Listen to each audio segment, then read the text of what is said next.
Hi everyone, and welcome to the latest edition of Seal of Approval. And as you can see, joining us this week are the festive seals of news.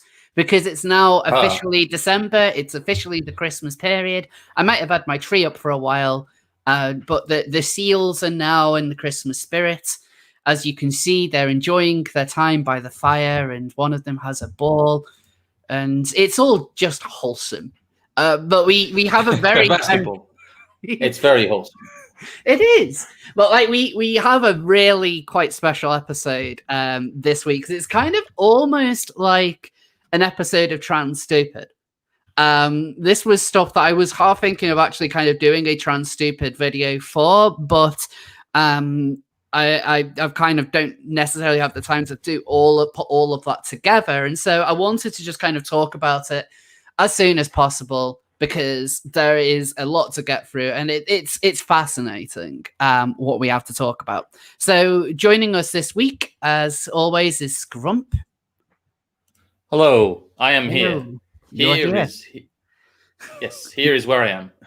So how are you, Scrump? I'm doing pretty good. Sorry, I was getting confused there. That's fine. I could hear the stream in a different window. Oh, really? Right. Yeah. So I was getting very confused there. No. I was hunting it down. I had two of them open for some reason. I'm pretty well. I've been trying to focus recently. Since there doesn't seem to be anything really going on before Christmas because of all this second lockdown bullshit, I've been trying to focus on actually, making content and doing streams for my YouTube channel. Chill. No, I'll be streaming tomorrow, which is Thursday, and Friday at like 9 p.m. UK time. Should be good. I'm hoping to maintain that kind of schedule moving forward. So yeah, we'll chill later on in the stream. You can have a that's what I've been up to. You can have a full diatribe on exactly. No. That's all I really need to say. Really. And we have a new guest on Seal of Approval, Dunk. Hey. Thank you for having me on, I suppose, yeah. So do you want to introduce yourself to my audience? Because probably not many people know who you are.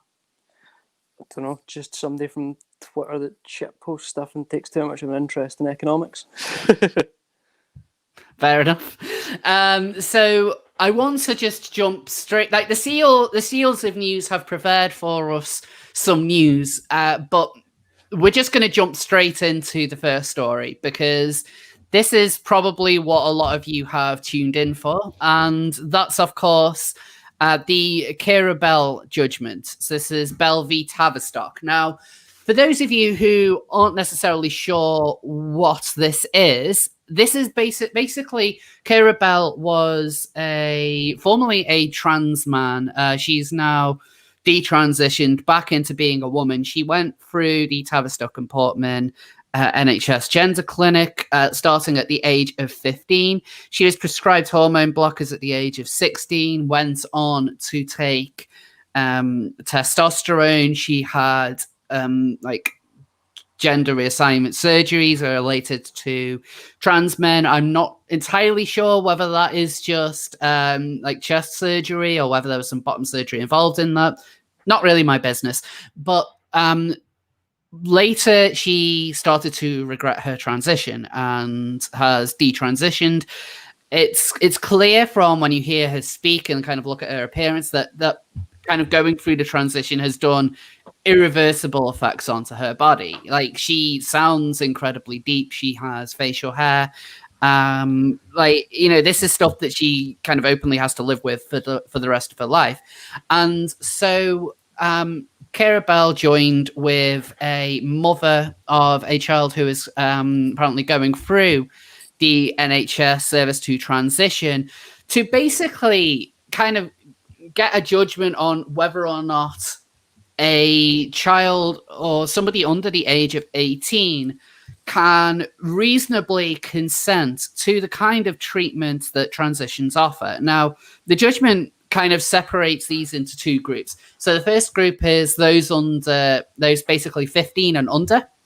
And also there are 16 to 18-year-olds. So these are they're kind of considered separate, and a lot of this is to do with something known as Gillick competence. Now, Gillick competence, for those who haven't heard of it, and probably most of you have not. Yeah, I've not actually heard of that one. Yeah, so Gillick competence refers to a decision made in the House of Lords back in the 1985, where they looked at whether or not a child under the age of 16 is able to consent to their own medical treatment without the need of parental permission or knowledge. So I'll bring that up several times because it's referred to quite a bit in this judgment, and it is important to remember. So just to recap, Gillick, that means whether or not a child is reasonably competent enough to consent to what's happening. So let's go through this judgment. So it starts by explaining that it's a claim for judicial review, and the first and second interveners of prescribing puberty-suppressing drugs to persons under the age of 18 who experience gender dysphoria. Wasn't this also defended by like an NHS trust as well? Yes, that's correct. Yes, Tavistock and Portman NHS Foundation Trust. So public money went into fighting for under 15s and under to be able to get hormone blockers and even further treatment without parental consent. Don't you just love taxes? Well, this is something which it goes into. So about parental consent, that is something which is mentioned. Government but it's interesting. It's interesting. So they explain gender dysphoria and that they might be referred to deal with gender identity service.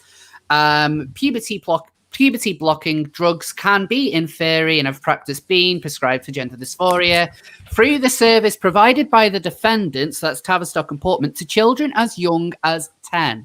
Now, that's really important to point out because I've heard a lot from the kind of trans activist side that you wouldn't have anything like puberty blockers prescribed to people at such a young age, but no.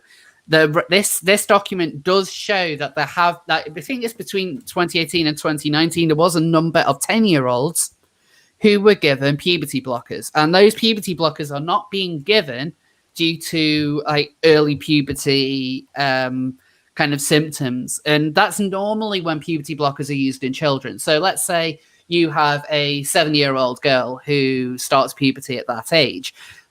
The parents may opt to give that child puberty blockers to make sure that she starts puberty when she's older, rather than having an 8-year-old in full on puberty, which is not going to be fun for everyone. But that's sometimes that can also cause like growth defects. So sometimes they have hormone defects, or they find that they have like kind of pituitary or other kind of gland disorders.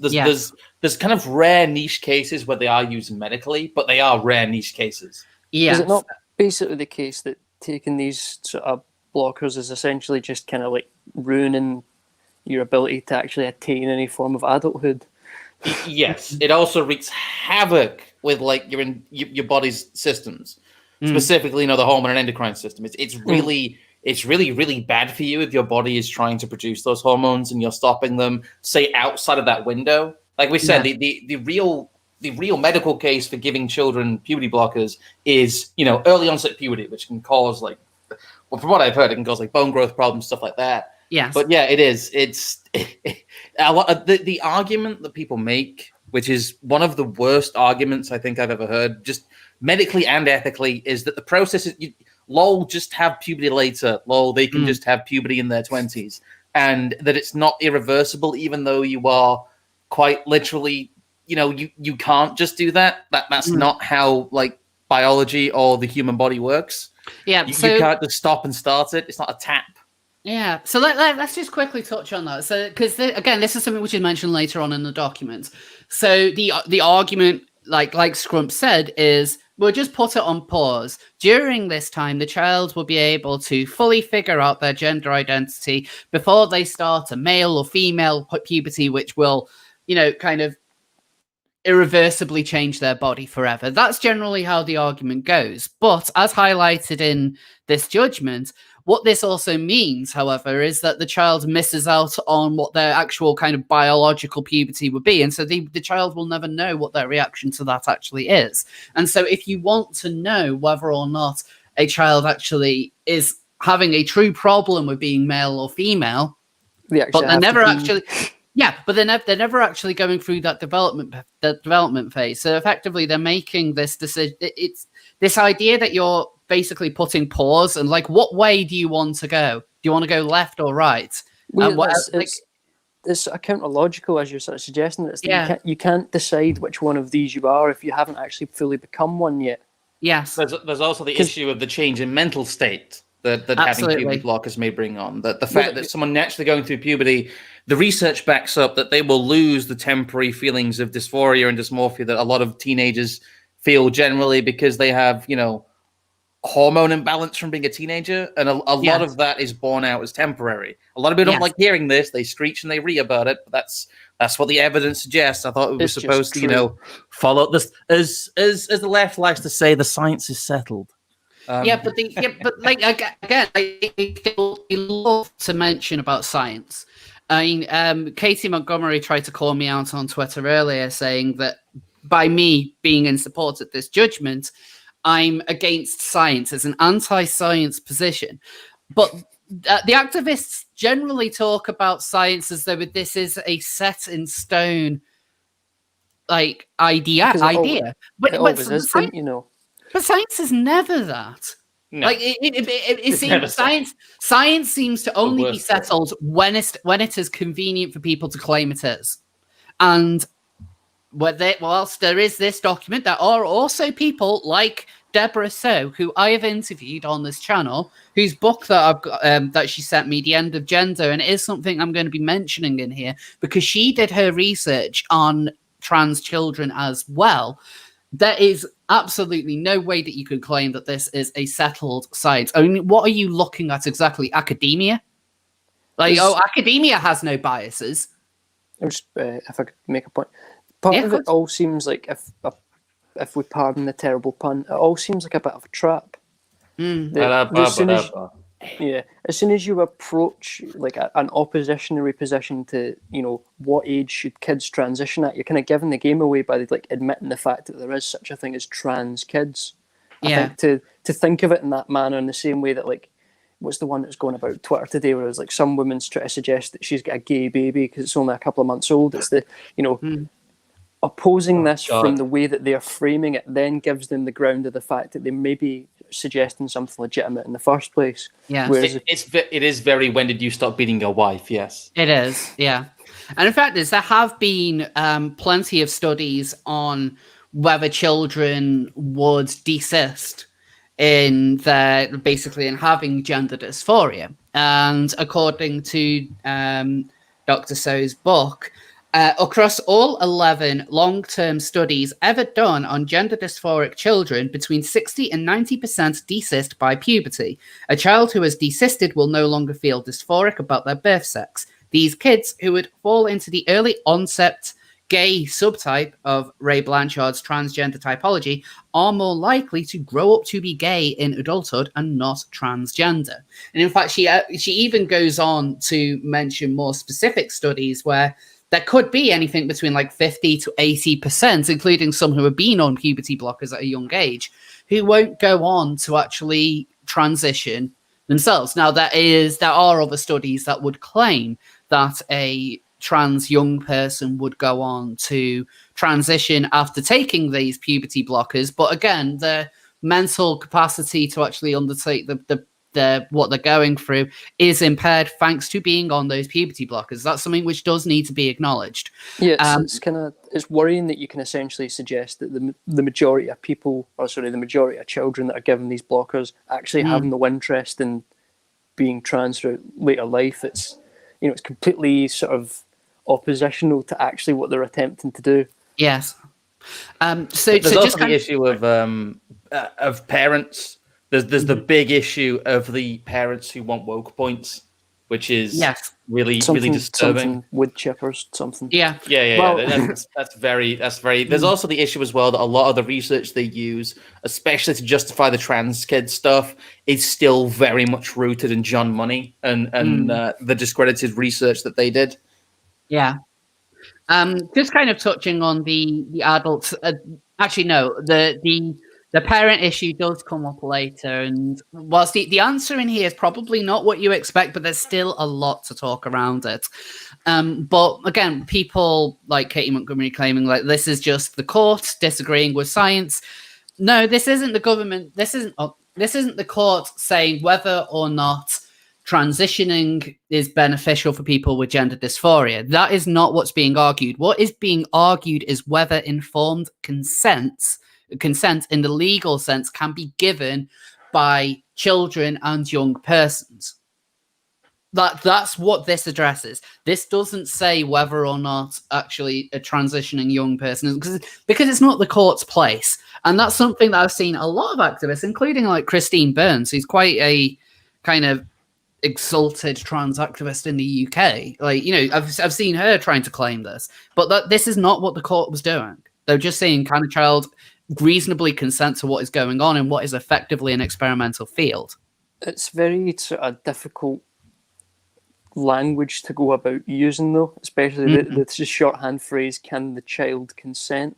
It's like people have sort of forgotten the fact that Gramsci and whatever, you know, like, you know, the early anti-fascist movements purely based a large amount of their work on the destruction of the family through completely, you know, getting rid of all the sacred elements around children and raising them, and, you know, the relationship between parents and children. It's all seems to be aiming at that from this activist angle. It does, Jill. Well, sorry, it's something you've been researching as well, isn't it, Rose? Yes, it is. Yes, with Mario Bloody Miele. And there's that other like 1930s German communist who I know that you sent me details on him. Wilhelm Reich. That's it. Yes. What is it? The Mass Psychology of Fascism. Yes, that's it.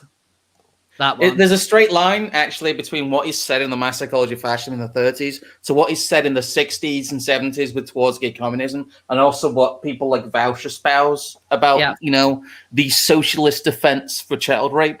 Which is ethical child porn, guys. Yeah, it's. I need to get myself like a wood chipper idols in the distance meme T-shirt or something. I'm in on that. Oh God! Like we're gonna do like there's gonna be a seal of approval, kind of talking about that. Those more kind of dark subjects of kind of the left and child predators coming up in the future. Not today. Not today, thankfully. That's one we're going to kind of have to hype ourselves up for a little bit. There will be no Foucault quoting this evening then. Well, I've looked over so much grim stuff when doing the research on my queer theory videos. Like the amount of writers that I've seen who openly endorse organizations like NAMBLA. Like, and this is at the very kind of the development stages of queer theory. People with Jeff Holiday-esque tattoos. Yeah. Jeff, what's that little triangle spiral thing you've got there? No, Jeff, no. Why have you blocked me? Something Harry Hay, yes. Something. It's all. They're all fucking. I don't know. Anyway, pedophile vampire goblins. They're demons. Yeah, so let's get back to the document. So we have so like I mentioned, we got a definition of gender dysphoria. So let's just kind of go through this real quick, because this is what the Diagnostic and Statistical Manual of Mental Disorders describes as gender dysphoria. DCSM, yeah. In adolescents and adults, gender dysphoria diagnosis involves a difference between one's experienced gender and assigned gender and significant distress or problems functioning. It lasts at least 6 months and is shown by at least 2 of the following: a marked incongruence between one's experienced or expressed gender and primary and or secondary sex characteristics, a strong desire to be rid of one's primary and or secondary sex characteristics, a strong desire for the primary and secondary sex characteristics of the other gender, strong desire to be of the other gender, a strong desire to be treated as the other gender, a strong conviction that one has the typical feelings and reactions of the other gender. And then there are some additional guidelines for gender dysphoria in children, and some of these are a bit blasé. A strong desire to be of the other gender, or an insistence that one is the other gender, because children don't insist that they are all sorts of things. A strong preference for wearing clothes typical of the other gender. A strong preference for cross-gender roles in make-believe play or fantasy play. A strong preference for toys, games, or activities stereotypically used or engaged in by the other gender. That's... yeah, a strong preference for playmates of the other gender, a strong rejection of toys, games, and activities typical of one's assigned gender, a strong dislike of one's sexual anatomy, a strong desire for the physical sex characteristics that match one's experienced gender. It feels very watered down compared to the adult advice. Yeah, it also feels that anyone's... Oh, there's like an applied sort of intentionality in the second set that isn't really as prevalent in the first set. Yeah, and it's not explicitly stated, but like the first set could all be differing behaviours that relate to just some interest or some other possible sort of condition. Whereas the first subset in an adult are very clear indications of a thought out sort of reasoned process to some extent. Well, it's almost an admittal that children aren't self-actualized beings generally who haven't achieved the kind of emotional and cognitive maturity that allows them to have that kind of existential re-examination of, do I feel like I belong in this body? It's not something that many adults are capable of tackling. It's something that's very difficult to diagnose in adults, never mind children. That's why they've simplified it down to, is boy playing with girl toys? Well, better put him on the hormones.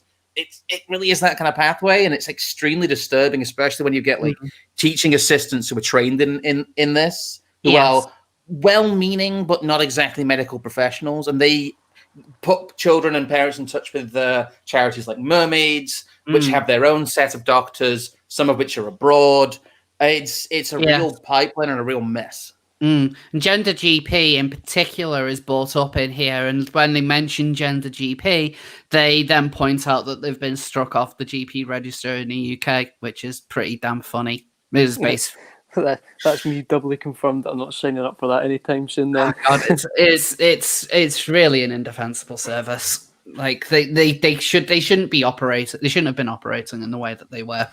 But yeah, a lot of these I've always kind of had problems with, like the strong rejection of toys, games, and activities typical of one's assigned gender. I mean, according to that, I was trans simply on the basis that I didn't like football. Like, I mean, these generally did apply to me as a child, but none of these are in and of themselves are really enough to claim that is. Yeah. Therefore, I had gender dysphoria. Sorry. I was saying, in some way, shape, or form, they can essentially be applied to all children at all times, and any way that you could sort of use the mealy mouth kind of way that they're worded to sort of just project your sort of inevitability of this having to be the case for anyone that engages in that kind of behaviour. So they go on to discuss the kind of gender identity development services, the waiting lists, how long it is. So waiting time for a first assessment is between 22 and 26 months. And then there'll be initial assessment processes spanning 3 to 6 sessions over 6 months or longer.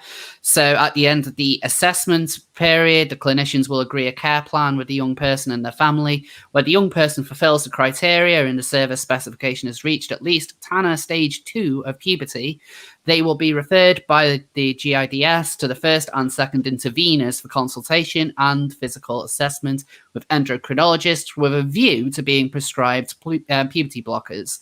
Before any referral to the trusts, GIDS clinicians discuss the treatment with the young person, including explaining side effects. So they jump in the gun. They have a treatment path in mind. They are trying to make symptoms and circumstances fit that. It reminds me a lot of the medicalization of children I mentioned before about, it's hard for a child to describe accurately its psychological state, just like it's extremely hard for an adult to accurately describe its psychological state a lot of the time. And it reminds me a lot of, antidepressants for kids, especially the ADHD shit and Ritalin and putting kids on Prozac. And I hate to go all big pharma, but it is very much part of the medicalization of childhood and the treatment of all kind of non-conformity as an ailment. Yes. I would wonder as well if those waiting times are actually accurate or not. I mean, if you're talking about, like, as you previously mentioned, that children possibly as young as 10, 11 were receiving some of these treatments, that in theory would mean that these parents would have had to apply for these services while that child was age 7 or 8. Yeah. Which just seems totally ridiculous to me.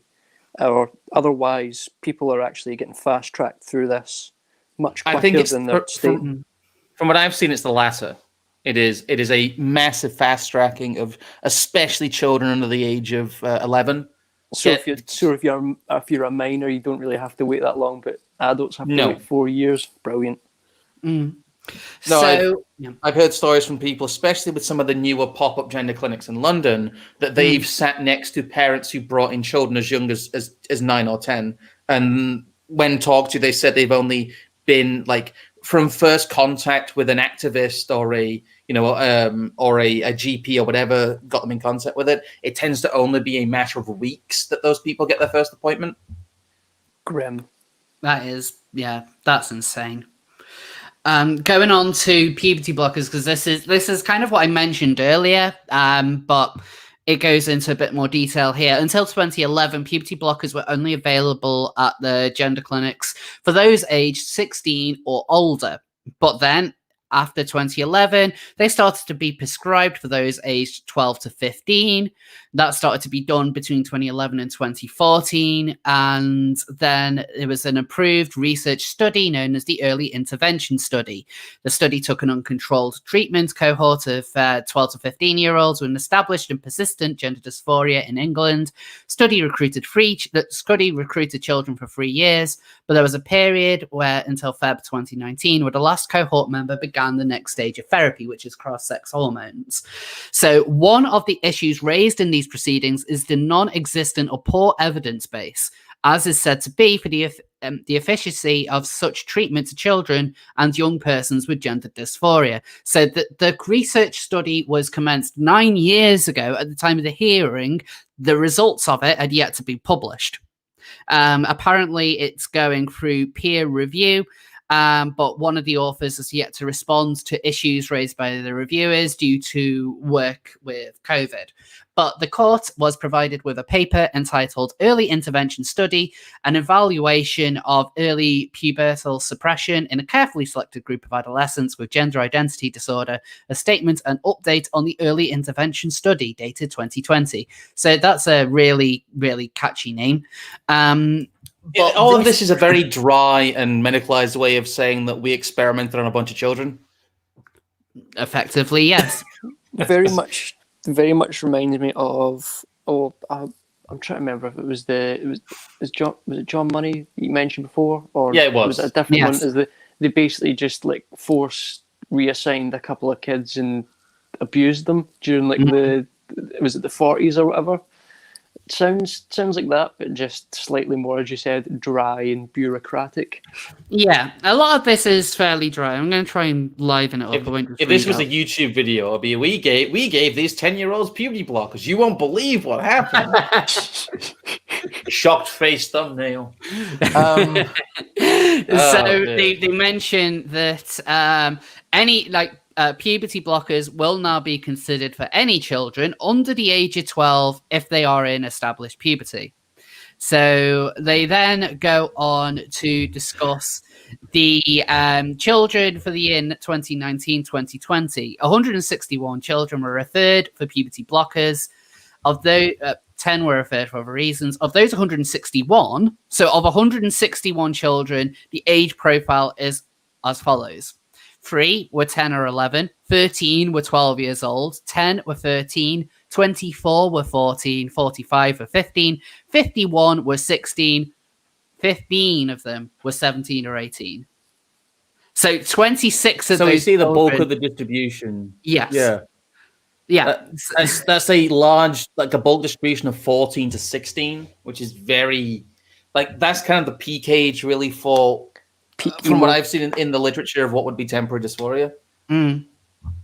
Yeah, so like it goes on to say 26 of the 161 children referred were 13 or younger.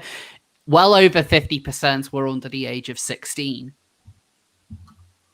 Like, that's like, I wasn't honestly expecting the numbers to be that high or kind of have that confirmed, but that is a lot of children. That's more than just one or two children. Yeah, this really does confirm what we thought, that it isn't just a handful of these media scrutinized cases, that this is going on.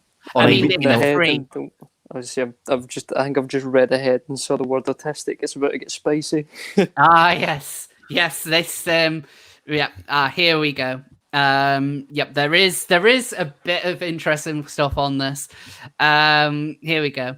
So it's recorded in the service specification wider literature that a significant proportion of those presenting with gender dysphoria have a diagnosis of autistic spectrum disorder. Right? Oh, yeah. This again. This is very common in the US figures as well. Yeah. So remember that this significant proportion of those presenting have a diagnosis of autistic spectrum disorder. How many of these kids do you think were presenting with autism? Probably all. The answer is, don't know. The court asked for statistics on the number or proportion of young people referred to GIDS for puberty blockers who also had autism. Miss Morris said that such data was not available, although it would have been recorded on individual patient records. We don't know the proportion of those who were found by GS to be Gillick competent who had autism or a mental health diagnosis. So just simply having they have no data on the amount of people that are going through on that. Simply just having having autism mentioned on their record isn't helpful here. Well, they do have data. They just don't want to collate it because it would look very worrying. Yeah, we find this lack of data analysis and apparent lack of investigation. Despite only making up X% of the population, autistic kids make up Y% of trans children. Well, there was, I remember seeing a report, I think at some point last year from a school somewhere in southern England, and they had this rapid increase in people going to like some counsellor in the school for issues related to gender. And of whatever set of numbers it was like 88% or something ridiculous like that of all the people that went there had either a diagnosis or a heavy sign of autistic traits. Bloody hell. What page are we on now then? We are on page... I don't know, actually. Doesn't say. It should say in like the sidebar or... it isn't on my browser. It's not page. We're barely a quarter of the way through. We probably should skip to the summary judgment then. Simply because we've been on for half an hour and we're less than a third of the way to this document.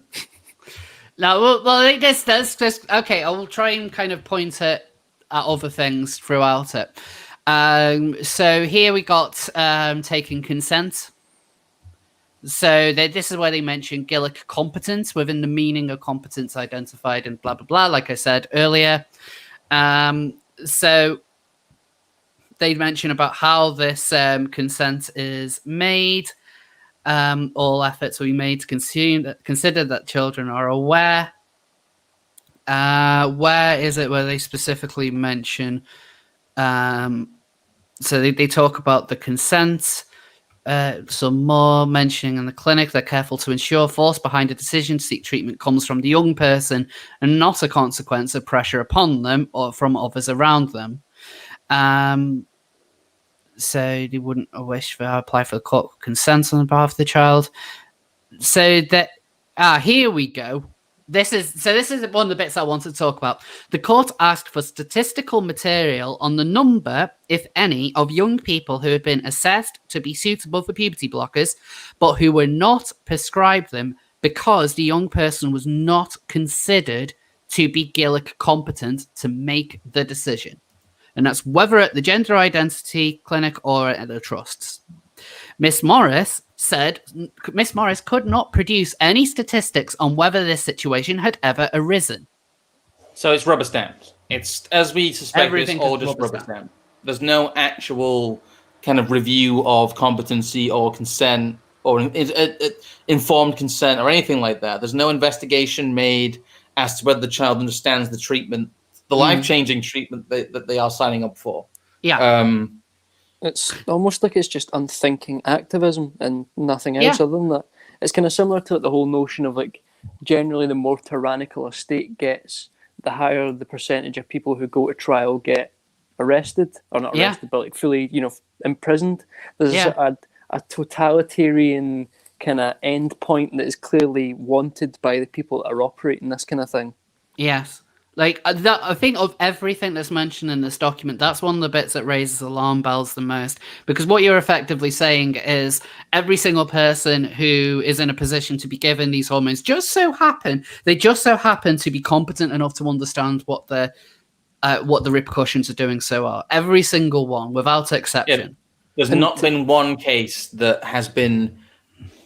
I guess there's not even been a case that's been denied. By this. It seems that every case that is brought to them is advanced through this process.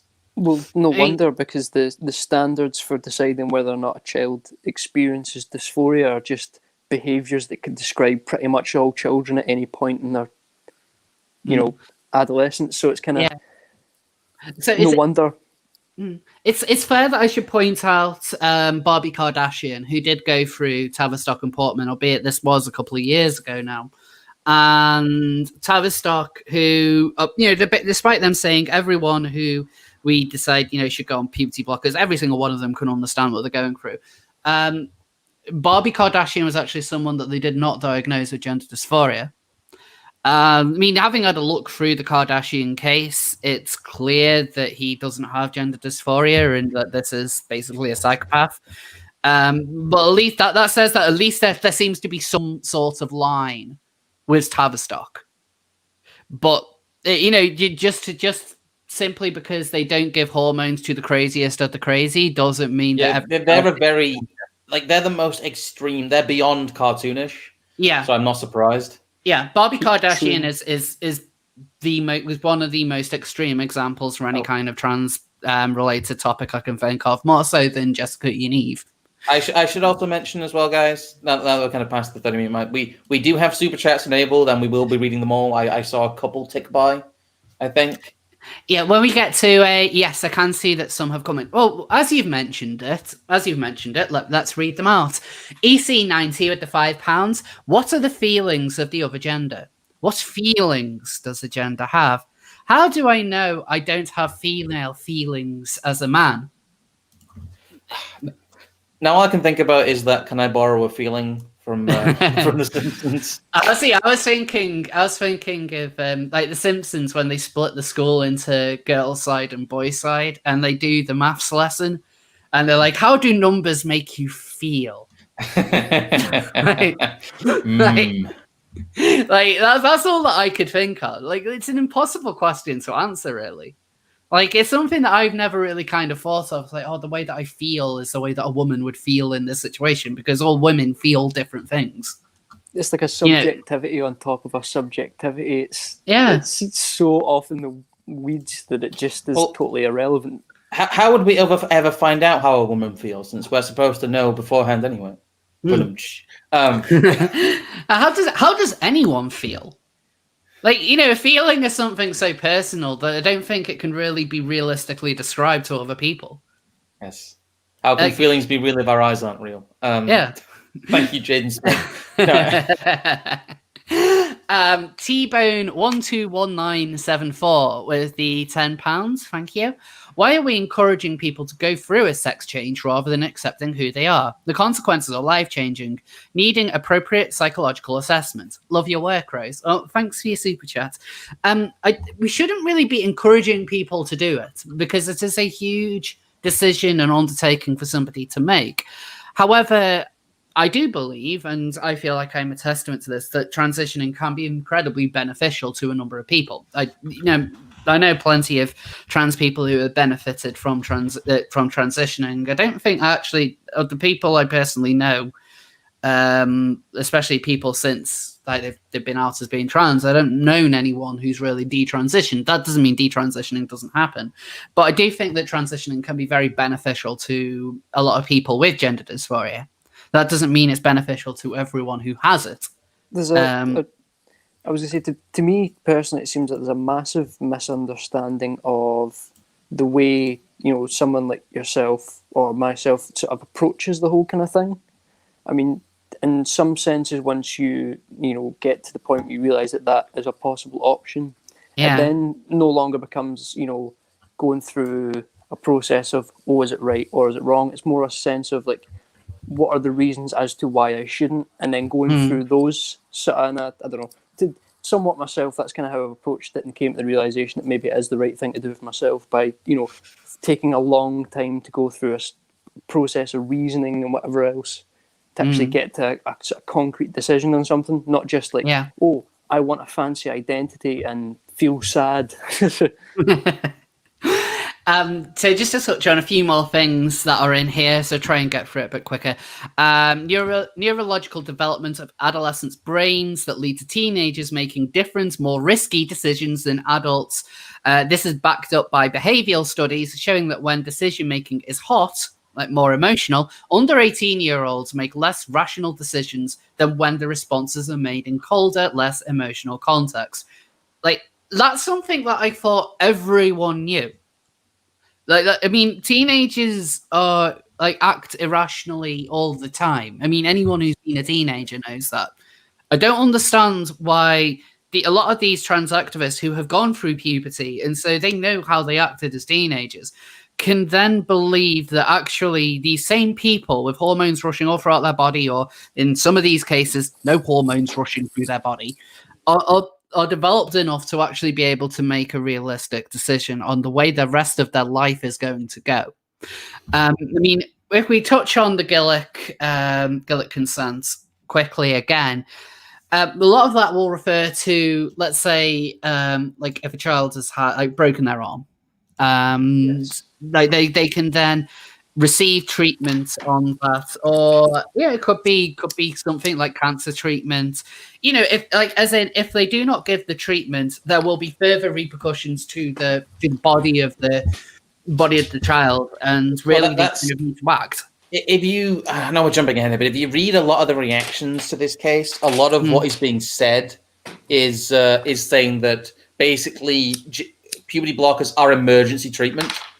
And that's that they are something that is something that is needed for the child to continue existing.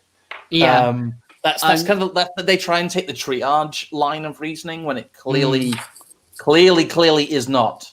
Yeah, it's like Gillick isn't necessarily for something like that. And I think that a lot of people are acting incredibly abusive when they bring up arguments like that. Again, I've got Mermaid's response to this kind of in the galley at the moment, waiting to come on once we've kind of gone through a little bit more of this. I'll try and go through this a little bit quicker because I know that some of this can be a little bit dry, but there's still a few things in here that I want to touch on. Parental consent, because this is something that we were talking about earlier. So if a child cannot give consent for treatment because they're not Gillick competent, normal position would be someone with parental responsibility could consent on their behalf. Mr. Hyam sought at one point to argue a decision as to given puberty blockers would fall outside the scope of parental responsibility. However, the GIDS practice is quite clear. What they're saying, there's a fundamental misunderstanding in your letter which states that parents can consent to pubertal subvention on behalf of a child who is not capable of doing so. This is not the case for this service, as this is clear from the above. Although the general law would permit parents to consent on behalf of their child, the gender identity clinic has never administered, nor can it conceive of any situation where it would be appropriate to administer blockers on a patient without their consent. So what they're effectively saying is that the child wouldn't be receiving puberty blockers unless the child said that they wanted to be on it. I suppose that's at least something that they won't totally hand the responsibility over to entirely activist parents. Yeah. Of course, that doesn't mean that the child isn't being manipulated elsewhere. And there was the problem is that it seems to be that whichever gets them the outcome that they want, they'll believe. When it comes to parental consent, they'll believe the woke parents. When it comes to resistive parents, they will believe the child. It really is about the outcome. It really gives them it gives them leeway to make the decision that they already wanted to make. It's not the balancing factor that they seem to, on the surface it seems to be. Because if it was, we wouldn't have all these cases like this. If it was, they'd take into account the fact that a lot of these, even if it is child-led, some of these children might not be competent to be able to consent to the treatment. But obviously, one follows the other. They very obviously haven't followed any kind of policy that would disallow someone from accepting the treatment at all, because they can't cite any example of a case that was excluded. And I was going to say the sort of contention between the parents and the child as well seems to be a lot of what the case in Texas currently going on is about. Is this the? I think this is the one. I think I might have talked about this one. If it's the one that I'm thinking of, it's the little boy where the mum wants him to transition to a girl, but the father wants him to stay as a boy. Is it that one? Yes, I believe so. And but there's also some custody issues and things involved in it. Whether or not again, is the child fully aware of the issues and whatever else? But on top of that, there's a whole thing of they just don't exist in the first place to some extent. Yeah, it's a really that case in particular is really complicated because the father has been portrayed in conservative media as kind of just a father who is fighting for his child, when there's actually a lot of drama that's gone on in the background between himself and the mother, and it's kind of it's actually very difficult to get a clear picture of what exactly is going on there, because there is a lot of animosity between both of those parties. Which isn't surprising. I'm not willing to disbelieve that a mother might do something like that to a child out of spite against the father, though. Oh, I'm with you on that. Transitioning kids to own the ex-husband. Yeah, I don't know whether daddy issues. I'm not sure whether any of you saw the clip from a trans documentary that was circulating on Twitter last week. I don't have it to hand. It involved a young trans girl. I think she's probably about 12 or 13. Apparently, she's written books, has appeared on TV, basically just being a trans kid. This is the same one that was in Vice a number of years ago. I believe so, yeah. Yes, it is. That's where I saw that. And I even remember watching that a number of years ago, and there's a specific moment in it where the child is heavily questioning the whole process. And no one in the room seems to think that, maybe we should take a step back and, not do this at all. No, that doesn't surprise me. I've not seen that one you're referring to. The clip which I saw was of the child basically bemoaning the fact that she's being used as an activist, and she's talking about how she hates having the fact that she's got a book coming out. Which you're 12 or 13. Why the hell have you got books coming out? And she moans about having to do all this activism. She's fed up with it, and then the mother is just like, "Oh, but you wanted to do this a few years ago. You wanted to do it, so why don't you do it now?" And the way in which the mother kind of puts it across is really kind of putting pressure on the child, saying, "You made this decision a few years ago. Don't you go back on us?" And if the parent is talking about something like being an activist, well, that's basically just gaslighting your own children and pretending they have an issue that they don't. Yeah, it's easy to pull away from being an activist, because if you in order to not be an activist, you just need to stop being an activist. And the problem is there's a lot of profit in it as well. A lot of people make the argument of saying, "Well, why weren't you talking about child beauty pageants?" Just we were. They're terrible. Yes. Most people have a negative reaction to child beauty pageants. They think they're awful and should stop. And they have the same reaction to the fucking drag and trans kids. They think it's awful. That shouldn't be happening. It's the same pressures. It's the same people, and it's the same impulse from a parent to profit off a vulnerable child. Yeah, nonsense is bad in all forms. So it's. Going back to what I was saying, though, if a parent is going to kind of pressure a child to continue to be an activist, and being an activist is completely a reversible position. if that child decides that she's no longer trans, or like, you know, that she's made a mistake in that kind of environment, is she actually going to be comfortable in saying to them that actually I made a mistake here? I don't think she would be at all. No, the parents acting that way about like, well, you can't, like, it's clear that they want her to make money for them. You know, what kind of parent is putting a child out there to write books? Like, it's frankly disgusting. And if that child ever does detransition, I can guarantee the parents won't be supportive. And it's peak sort of leftism, the way in which they have entirely sort of combined the notions of being trans and being an activist, in the sense that you can't really be one without the other. Just to kind of move on a little bit. So the defendant, that's Tavistock, doesn't have any data according to the proportion of those on puberty blockers who progressed to cross-sex hormones. We were told that in part this resulted from the fact that some would have progressed to adult services and not would be recorded by the Tavistock and Portman. But, you know, they probably should still be trying to keep tabs on what their previous patients. I mean, surely if there's a situation where there's a legal case going on, maybe they should, you know, obtain their medical records. Yeah, I know. Seem like a matter of course if you're defending a medical decision. Like, yeah, imagine if one of your former patients took you to court. But did you want to rely on this? Apparently, no. Much like the autism sort of stuff beforehand, it's just the fact that if they were to collate the data they have at hand, which they should do because it's medical records, then it would entirely make their operation look bunk. So they've got some summary of this based on a random sample of those referred to the Gender Identity Service who have been discharged or had a closing summary from them in 1920. 16% of patients had accessed the endocrinology service during their time with the GIDS. Of those 16%, 55% were subsequently approved for or accessed cross-sex hormones during their time with the clinic. So that's 8.7% of all the patients discharged from the clinic that year. And they also know that 49 patients who were referred to endocrinology, 2 did not commence it, and a further 5 were discharged without being referred on to another gender service. The court is surprised that they didn't really kind of get a lot more information on this, considering they're in a prime position for them to do so. It's not really surprising when you understand the fact that if they were to garner these statistics and they were to suggest what we think they might suggest, that it would entirely prove the case the court's trying to look at. But we keep being told it's the science. It's the science. The courts are disagreeing with the science here. Interestingly enough, the defendant can't provide the science to outright prove their arguments.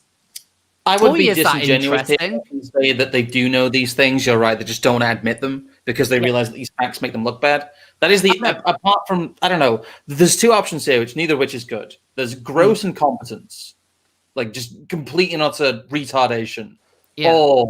Or there's them being deliberate in hiding the facts, and neither of these are good things for, you know, a group of people supposed to be treating vulnerable children. It's not good.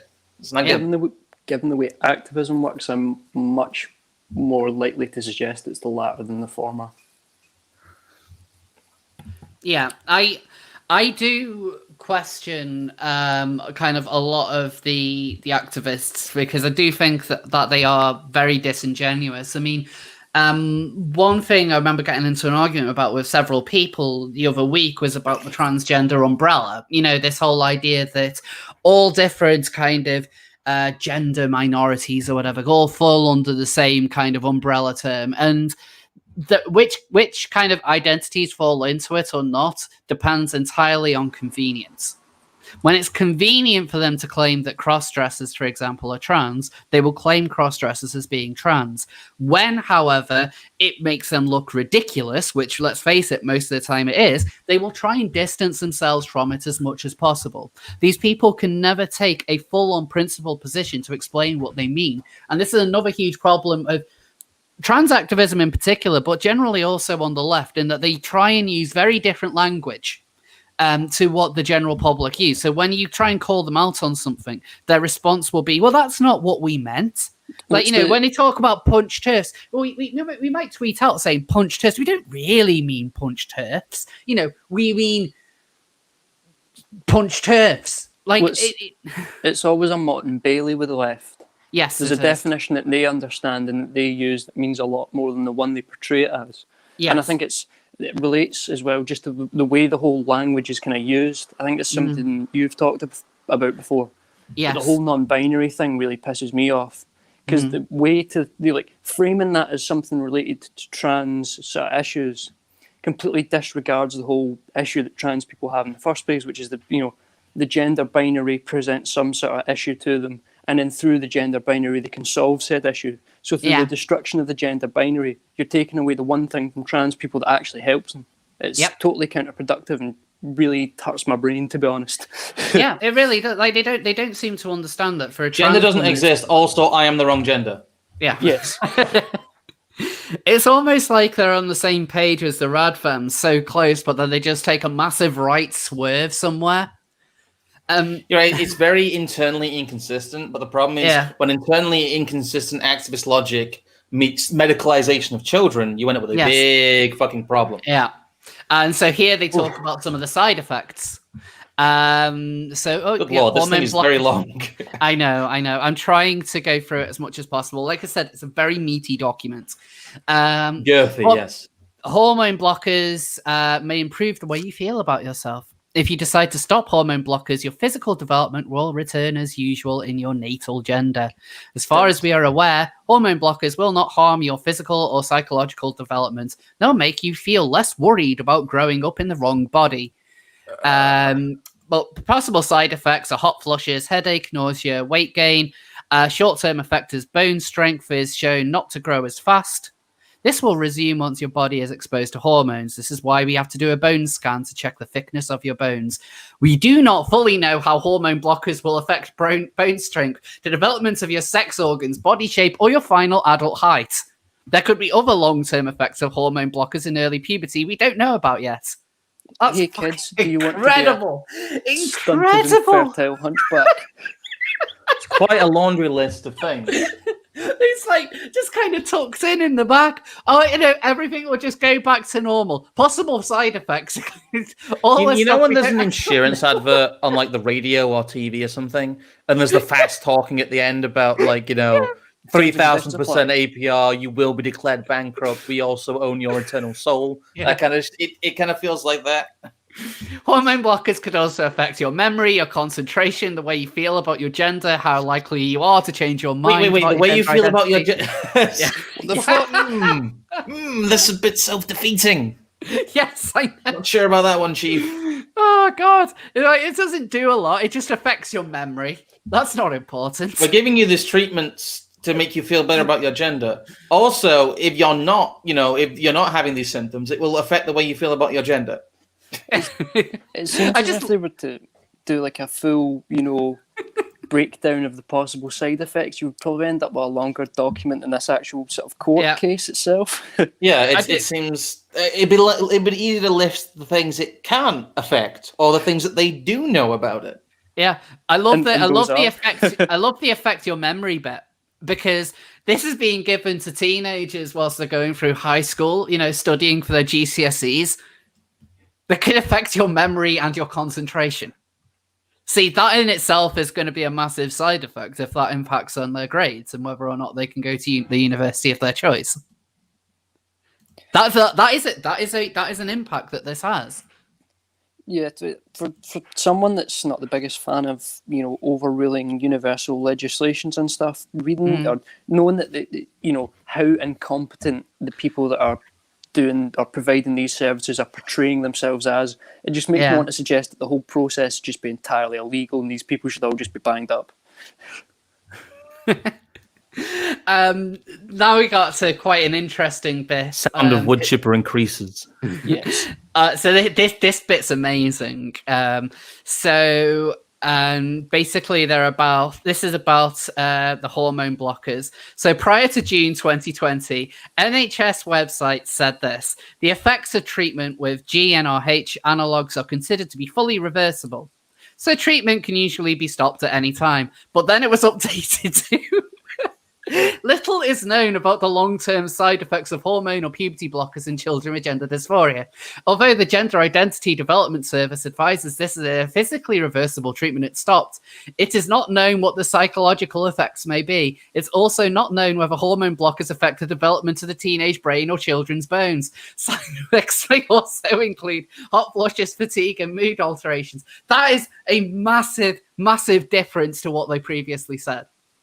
Yeah, their first statement is it's harmless. It's completely harmless. The second effect is we don't know. These are two massively different statements. And to claim that just taking these blockers does absolutely nothing when the real evidence is that we just don't know, that is hugely irresponsible. But I think the activists who push this know that. I think they know it, but they're so bought into their own ideology, they don't bother to consider it. Hell, these are the people when they deal with detransitioners, they'll try and bring up the argument of, well, that person was never really trans. That person was never trans, so they probably shouldn't have got the treatment on the NHS or wherever anyway. But then they want you to kind of validate everyone's gender. All genders are valid.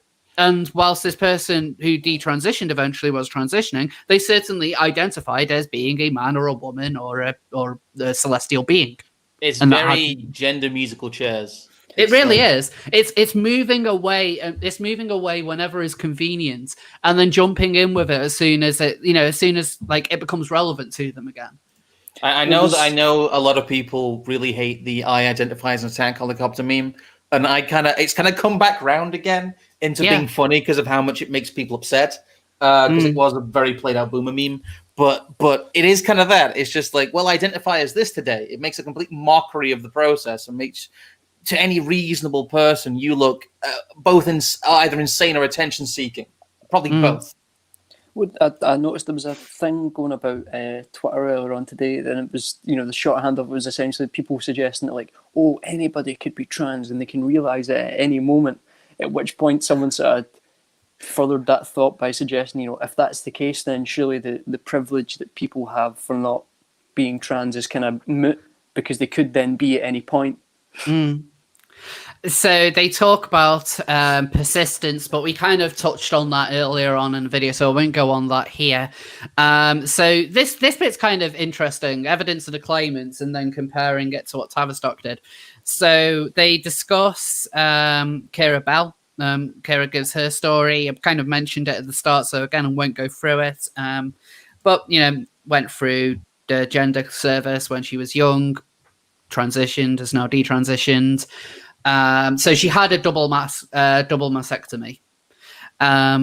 So that's, they cut them tits up, yo. For those who don't speak medical. That reminds me of some figures that came out of Sweden. I think we talked about this in the previous one. I'm not going to get the line code. You guys can look it up yourself. But I think in Sweden there was like 7 or 8 double mastectomies for 14-year-olds in a single hospital. Bloody hell.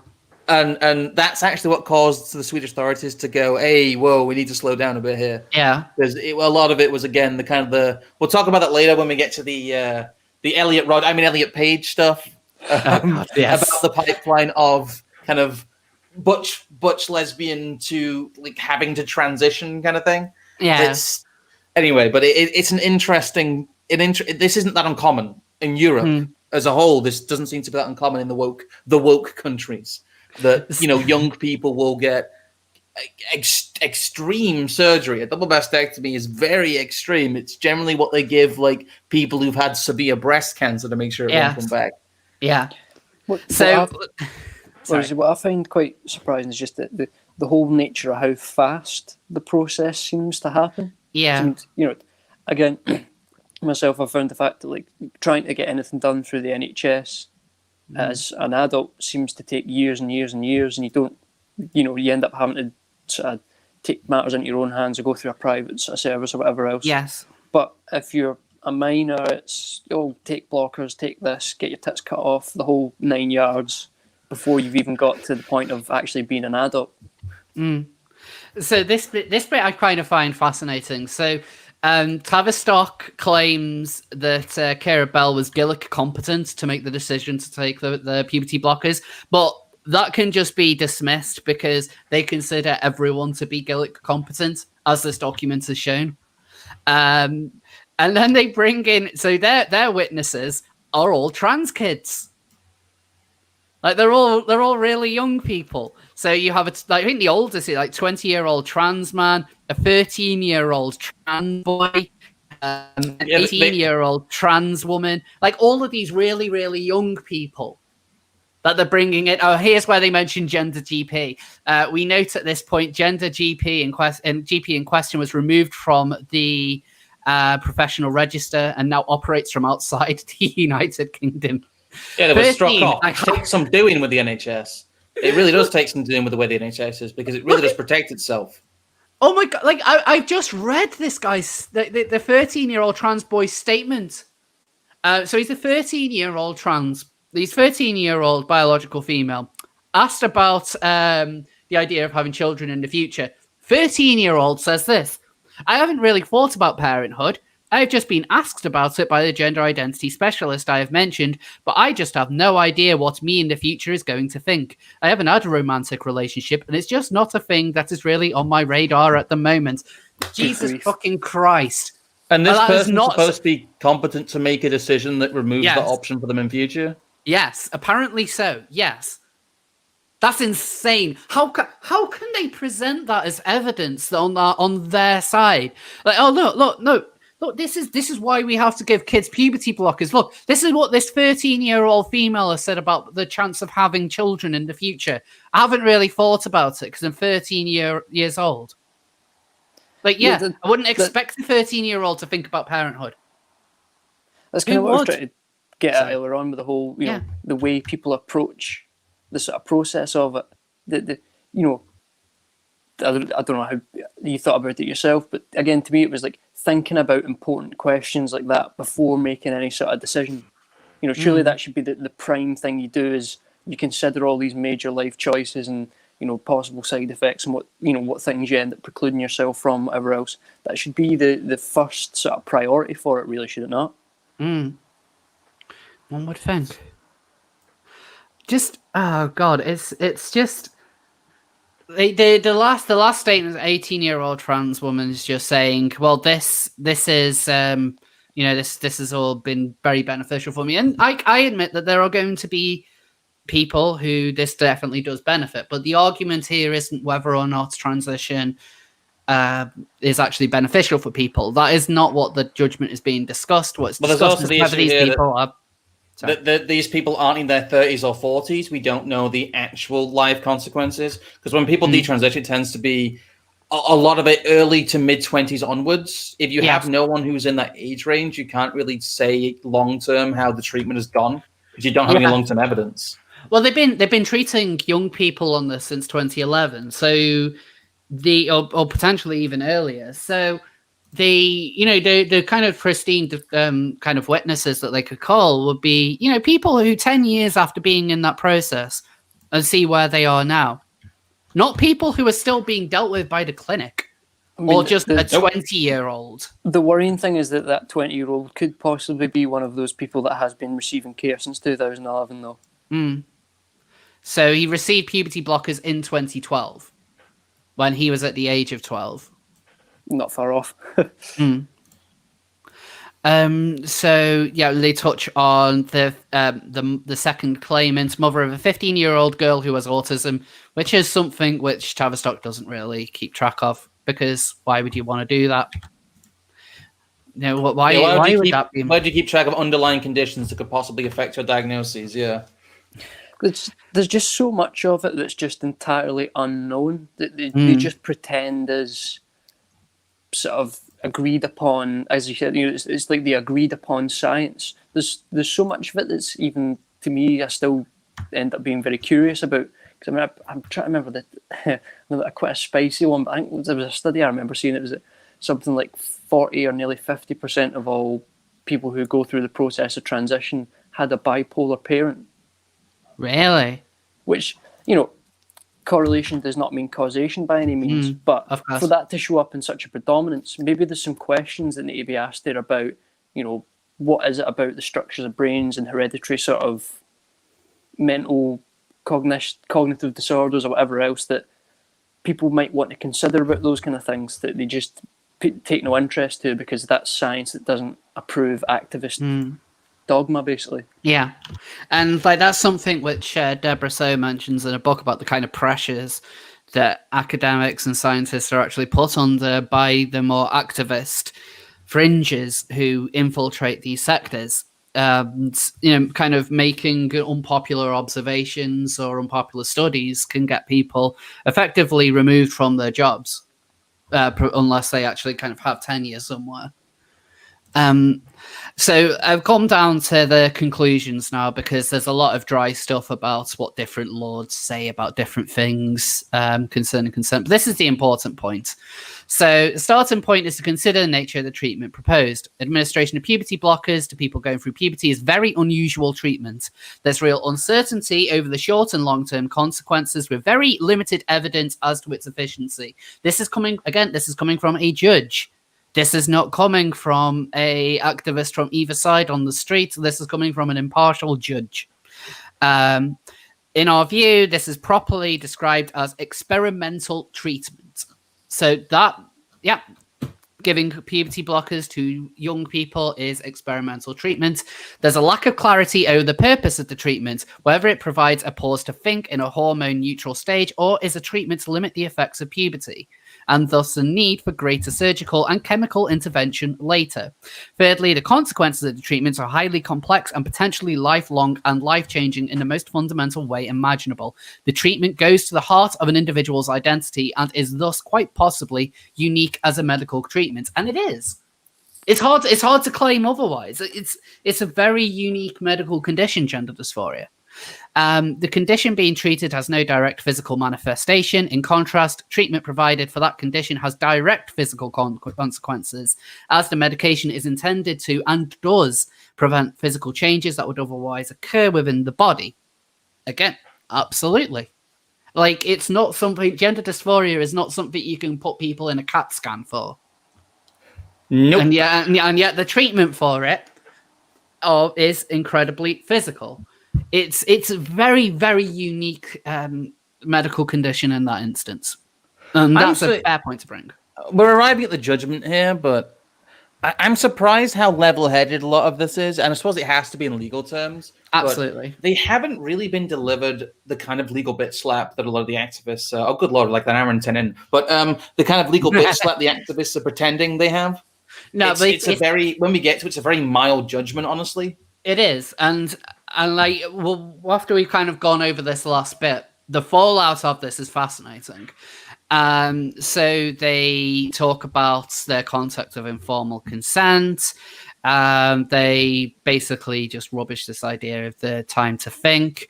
It follows that to achieve Gillick competence, the child or young person would have to understand not simply the implications of taking puberty blockers, but those of progressing to cross-sex hormones. The relevant information, therefore, that a child would have to understand, retain, and weigh up in order to have the requisite competence in relation to puberty blockers would be as follows. Immediate consequences of the treatment in physical and psychological terms. The fact the vast majority of patients taking puberty blockers go on to cross-sex hormones, and they are on a pathway to a much greater medical interventions. The relationship between taking the hormones and subsequent surgery and the implications of surgery. The fact the hormones may lead to a loss of fertility. Impact on hormones on sexual function, impact taking the step on this treatment pathway may have on future and lifelong relationships, unknown physical consequences of taking puberty blockers, the fact the evidence base for this treatment is as yet highly uncertain. All of that information. And that is something which is completely reasonable when you're going through something as big as a transition. Absolutely. All of this stuff is what you have to be able to consider, because it is the rest of your life you're talking about. This isn't like you're having a scan for any other kind of medical condition where you're basically just kind of fixing that problem and then you go on about your life as normal. When you transition, your life fundamentally changes forever. It's completely different to what you were pre-transition. And so you need to be ready for that, but you also need to be ready for all the physical side effects that comes along with. That is a huge burden to put on anyone.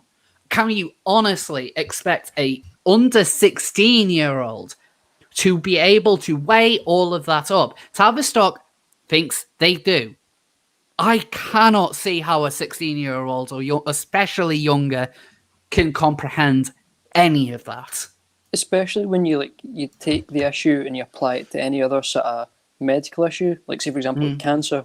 Why would you take chemo if you didn't have cancer? And especially why would you allow children to consent to a chemo treatment for a cancer they didn't have just because they felt it might make them feel better? Exactly. And chemo is incredibly dangerous.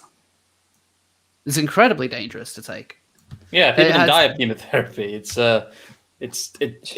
ridiculous. Like you said, it's not like they're considering it different than they would consider any other medical case. It's like trans activism or trans medical shit is its own class where the normal medical ethics don't apply. And it's kind of this.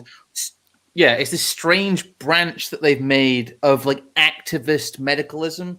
Some of it kind of branches out into the gay stuff and the LGBTQ butts of barbecue stuff in general. But the trans like kids side of it, I think, is the best distillation of how unmoored from reality and the rest of medical ethics the trans ideology shit has become. And how they are putting it into practice.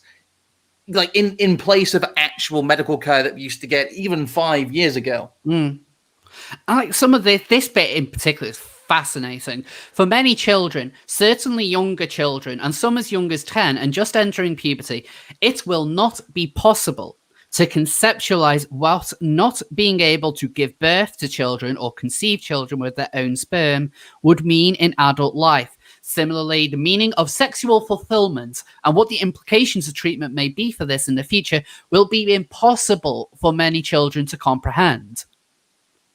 Like, how can you disagree with that? I understand that this kind of goes back to a bit about what we were talking about before with noncism and the left. Like, you will probably get, you have people like Mario Miele who talk about sexuality in children, so they would probably try and make an argument that a child would understand what all of this means, but no. I think this is impossible. These are things that the child hasn't been able to discover for themselves yet, and nor should they.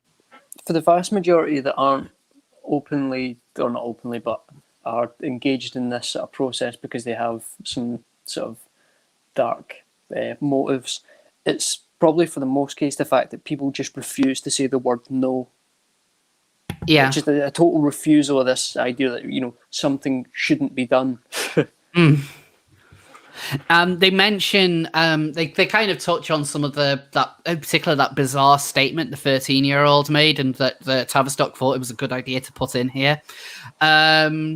So some of the children and young people who've been treated say in their written statements the thought of sex disgusted them. They didn't think about fertility. These normal reactions do not detract from the difficulties surrounding consent and treatments with puberty blockers. Adolescents find it difficult to contemplate or comprehend what their life would be like as adults, and they don't always consider the longer-term consequences of their actions is perhaps a statement of the obvious. As I was saying earlier, it's one fault. I know it's been a long reading here, guys. Thanks for bearing with us. Again, please send your shekels. We will read them all. But it's shill. But what you have to realize is that this is. I think they've almost been kind to them with how terrible that, like how lacking and terrible their evidence was, how contradictory some of their witnesses were, saying that they hadn't even weighed up possibly the biggest life changing aspect of puberty blockers and transitioning and not being able to have children, which is going to be devastating to people if they change their minds in later life and if they decide they do want children. I'm amazed at the restraint in this. Yeah, I've seen some spicy judgments recently, especially from the US with the election stuff going on. So yes, the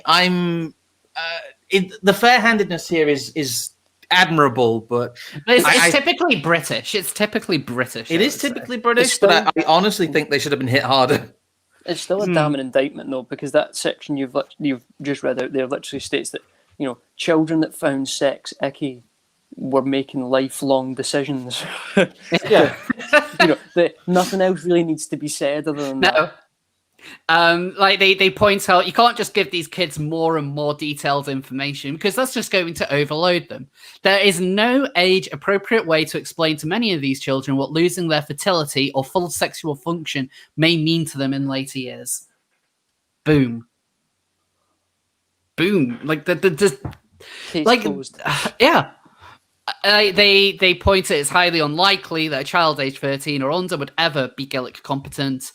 In respect of children aged 14 and 15, we're very doubtful a child of this age could understand the long-term risks and consequences. Plainly, the increased maturity means there's more possibility of achieving competence, but it's still very doubtful. So the changes for 16 and over. So long as the young person has mental capacity and the clinicians consider the treatment in the best interest, then absent a possible dispute with the parents, the court generally has no role. We do not consider the court can somehow adopt an intrusive jurisdiction in relation to one form of clinical intervention for which no clear legal basis has been established. But we do recognise in the light of the evidence that has emerged in terms of this judgment, clinicians may well consider it is not appropriate to move to treatment without the involvement of the court. We consider it would be appropriate for clinicians to involve the court in any case where there may be any doubt as to whether the long-term best interest will be served by the clinical interventions at issue in this case. Fair. They're saying fair, the court is saying that we don't really have much of a say in here, but if there are genuine concerns from the clinician and they kind of want to be sure, they can basically go to a court. That kind of goes against some of the alarmist rhetoric that has been put out about this. But they're that's effectively kind of what we need to take away from here. Child under 16 may only consent to the use of medication where he or she is competent to understand the nature of the treatment. And basically, that's going to be very, very, very limited circumstances. Legal position for over 16s, presumption they have the ability to consent to medical treatment, given the long-term consequences. We recognise clinicians may well regard these cases and go to court. That's it. We got to the end of the document. That took an hour and 20 minutes. We survived. You could have watched The Grinch in like that time. I think it's worth going over because it really does. It's point reinforces point. This is a very well laid out legal document, actually. Yes. They've not used too much legalese. It's pretty easy to understand, and you're right. Just in its plainness and its fairness, it's exceptionally damning. Yeah. I think, this is something which I completely agree with. I think that the judge came to the right conclusion here. Again, what a lot of activists are trying to frame this as the court is trying to say that transitioning doesn't work, but it's not. It's not about the effectiveness on transition. It's about consent. It's about whether or not a child can fully understand the consequences of what they're about to undergo. And I defer to the judgment of Sargon versus his stream in Depends on the Child, but that's basically kind of what this says, though. They have to demonstrate. Basically, yes. Yeah, it is. And the thing is, they're not saying a 13-year-old will never get puberty blockers. What they are saying, though, is that the bar is incredibly high for that child to be able to really understand everything. We went through all the different things that a child would understand. And frankly, I would love to see a trans activist argue why a child shouldn't have to understand all of these life-changing decisions. I would love for them to do that. So, whoever's kind of watching this and going to make a hate video, address why a child shouldn't have to consider future fertility problems when, as this document shows, there are trans kids who find sex icky and are making decisions on that will impact their sex life when they're adults. Obviously, I'd imagine the reply you would probably get there'd be something. These things you appreciate with value are part of the cis white hetero patriarchy, and therefore, the appreciation of these things shows your ignorance, and therefore you're not worth approaching. And of course, usual coping. So what was fascinating about this judgment is when the news came out, both the gender critical side and the trans activist side actually kind of openly celebrated it. Both sides were taking it as a victory, and I saw a lot of trans activists saying, "Well, like, I don't know why the TERFs are celebrating. They lost. This is just implementing the law as it should be." And then mermaids happened. So let me show you what mermaids decided to say. A dangerous betrayal of trans youth. The judgment does not make it a mandatory requirement for clinicians to seek judicial authority. However, the court ruling effectively makes it very difficult for expert clinicians who see the need for hormone blockers to offer life-saving treatment to trans people under 16 without a court order. It's a deeply misguided decision, doesn't reflect years of overwhelmingly positive outcomes gained via hormone blocker treatments. They've allowed many trans young people to escape the torture of going through the wrong puberty. We now face a disturbing new scenario where a young person, along with their parents, doctor, and expert clinicians all support treatment, but a judge with no medical qualifications can overrule them. But he does have legal qualifications, and that's what he was talking about. Well, even in the first couple of sentences there's a completely different approach of language. Life-saving, torture. Yeah. They have to frame it in this way to keep this the narrative going that all transitioning is somehow inherently good. Yes, and this is one of the most disgusting narratives that comes out of trans activists. That they talk about transitioning as it's they mention phrases like life-threatening, and what they're referring to is the old suicide rate. So they are basically, effectively, their argument is let young people transition, because if you don't, they will kill themselves. And Mermaids in particular has ran with this argument probably more than any other organization, and it's effectively the language of an abuser. You're saying you have to do what I say. If you don't do what I say, blood will be on your hands. And that's a phrase that somebody else mentioned that I'm going to bring up later. But it's part of the whole literally killing trans people literally meme. Yes, it is. Like, how could you say that? That literally kills trans people. At a time where trans acceptance is higher than ever, at a time where, we have legal protection, where we can't be fired simply for being trans, where there are no rights that we need to fight for, in this country at least, in the UK, there are no rights that trans people are denied. There's none. Absolutely none. I've seen the arguments for the rights that we apparently don't have. None of them are rights. None of those things are rights. There is nothing I am not allowed to do that other people can. Well, that's the way it should be. But these activist groups want to try and portray us as victims so damn hard.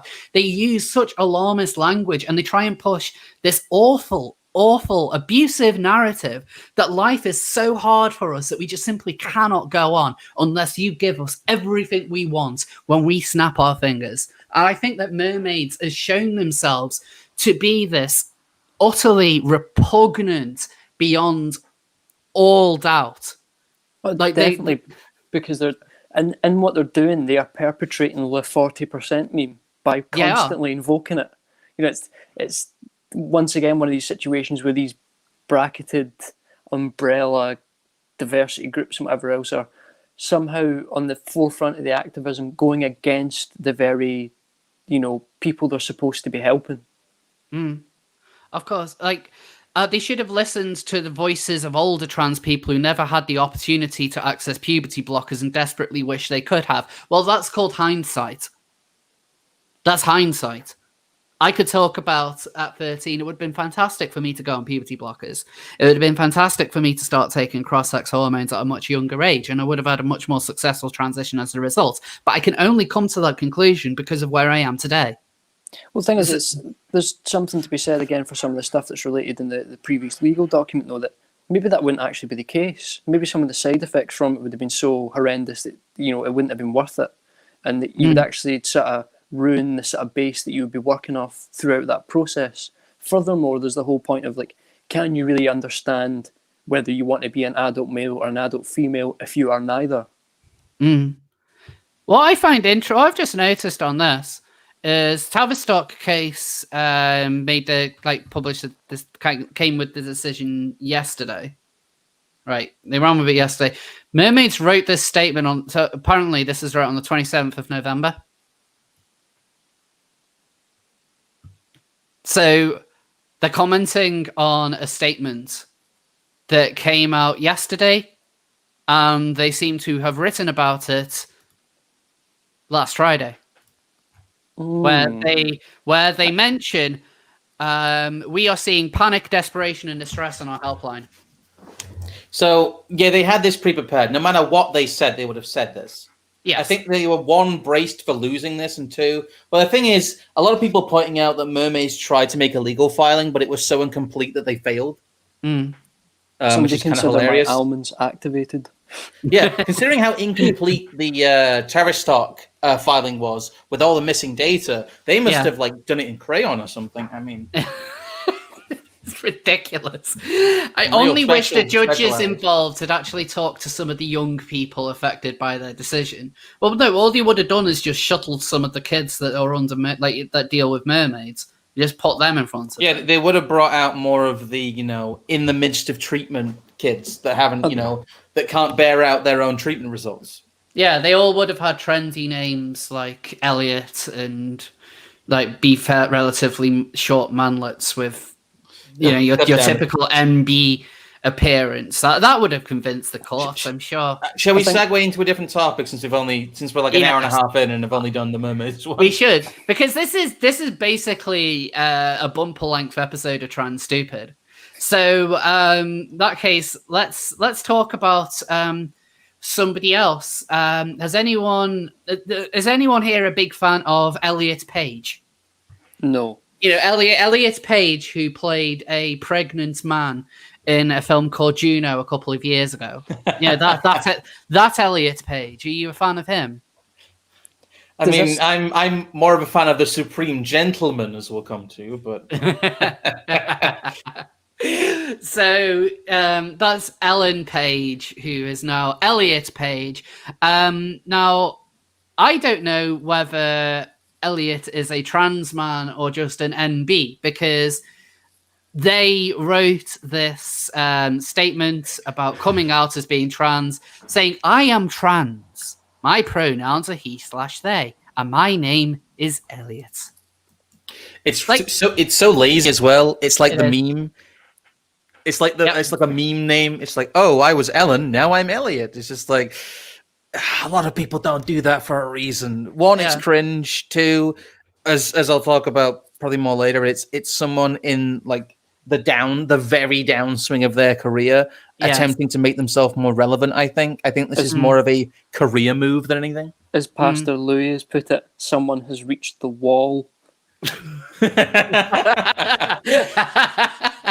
I think as well, just in that that sort of opening brief bit, there's again this whole unrealistic approach of what is a medical issue.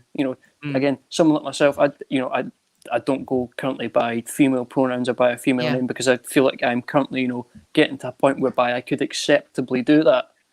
At no point was it ever about just plastering these, labels onto myself. Yeah. It's about a concurrent sort of long process through which you get to a point where you can eventually do that. Well, you're taking a very mature response to the way in which you're going through everything, and it's commendable when you compare it to people who instantly are like, right, I'm out. You shall refer to me as this. Well, I think you summarised it on Twitter really well, just that whole idea of trans people are going through a process in the hopes that society recognises what they're attempting to do, whereas your sort of non-binary folks are just purely interested in having society change the behaviour for them, and that's all it is to it. Basically, yes. Like, if your transition involves everybody else changing, it's not really a transition. But it's true. Like, one of the kind of problems I have with this is they're just saying I am trans rather than like, are you a trans man? Are you even non-binary? Are you just going like instead just like simply I am trans is not really kind of narrowing down what it is that you are. But it's a way of just getting easy back pats. That's a bit, and all of this document is purely there to gain them sweet back pats. I ask for patience. My joy is real, but this is also fragile. The truth is, despite feeling profoundly happy right now and knowing how much privilege I carry, I am also scared. I'm scared of the invasiveness, the hate, the jokes, and of violence. Okay, fuck off. you are either a trans man or a non-binary female. Of all the trans groups, you are the one least likely to experience violence. Statistically, you are the safest. Wait, the jokes, unless they go and have a relationship with a bisexual woman, at which point the increased likelihood of domestic abuse is something like 60-odd%. Bloody hell. What are you trying to say, Scrump? I was just trying to say that they're putting jokes in there as well. Yeah. It's like, no, you've made a ridiculous move in the most clunky way possible. People are going to make fun of you. No memes, please. No memes. Like literally just painting a target of yourself. I'm fragile, to make fun of me.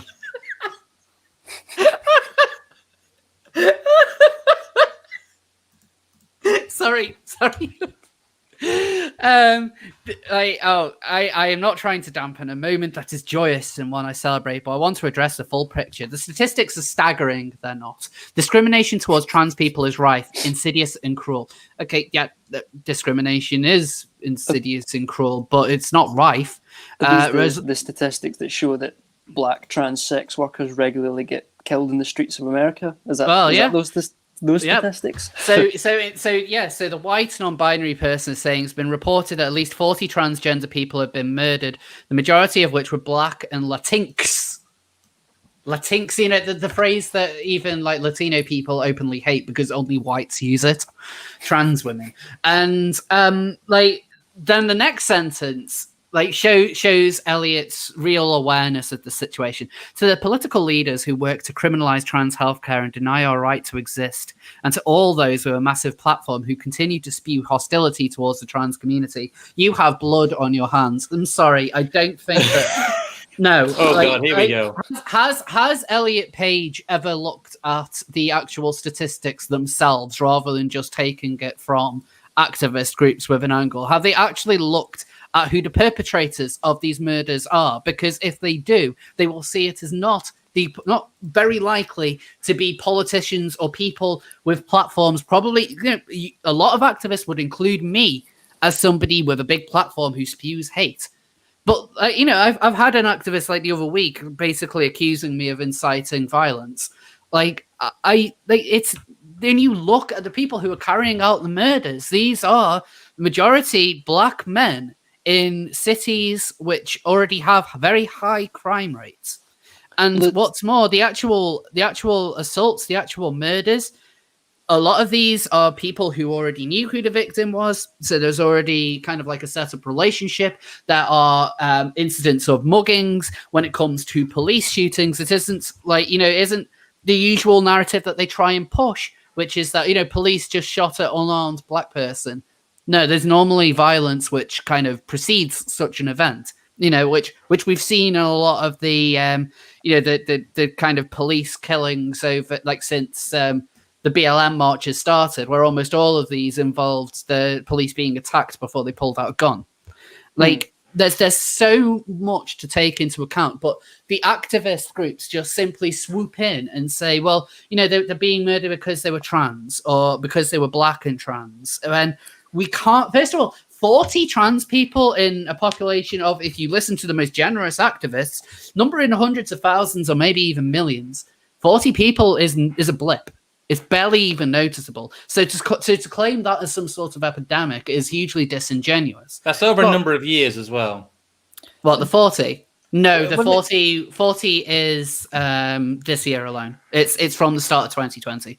There's also just some rank projection going on here with the whole it's those on the right that are inciting violence. No, for the most part, the incitement of violence against trans people probably comes from the ridiculous stuff the left says about the trans movement that eventually sort of creates the reaction against it. If there wasn't their propagandizing about the issue and the sort of Streisand effect they've created with it, you would never have these sort of backlashes in the first place. Yeah, well, even if they existed. Yeah, when you looked at some of the things that were trending yesterday, in this time of huge trans oppression, the most popular. Let me just find. I took a screenshot of it actually because it was quite amazing how many different trans topics were trending at the first thing this morning. So Elliot Page announcing he is transgender. TERFs. Start cis shaming. Hashtag trans rights are human rights. They were all the top ones trending in the UK this morning. Yeah, trans people are so oppressed that they just take over the entirety of Twitter in the morning. How do I cash in these oppression bucks? I still haven't learned. We've got to work on that. I know. Well, like, you know, they'll tweet out things like "start cis shaming" and then be like, "Oh, well, like, how do I cash in my oppressor powers?" That's what I want to know. Yeah, I know. Like, that's the more interesting one, isn't it? Like, who wouldn't want to be an oppressor? Like, you know, why would you want to be the victim when the apparently the perpetrator is the one with all the power? Interesting question you posit there. The old suicide, the old 40% attempting suicide. You aren't being cancelled. You're hurting people. I am one of those people, and we won't be silent in the face of your attacks. We're not cancelling people. Also, you are responsible for murders and violence. It's just so it's just so like incendiary, and it does. There would be no need for it to be incendiary unless this was just rank activism. It is. It's 100% just. It's getting those queer backpats. That is entirely what this is.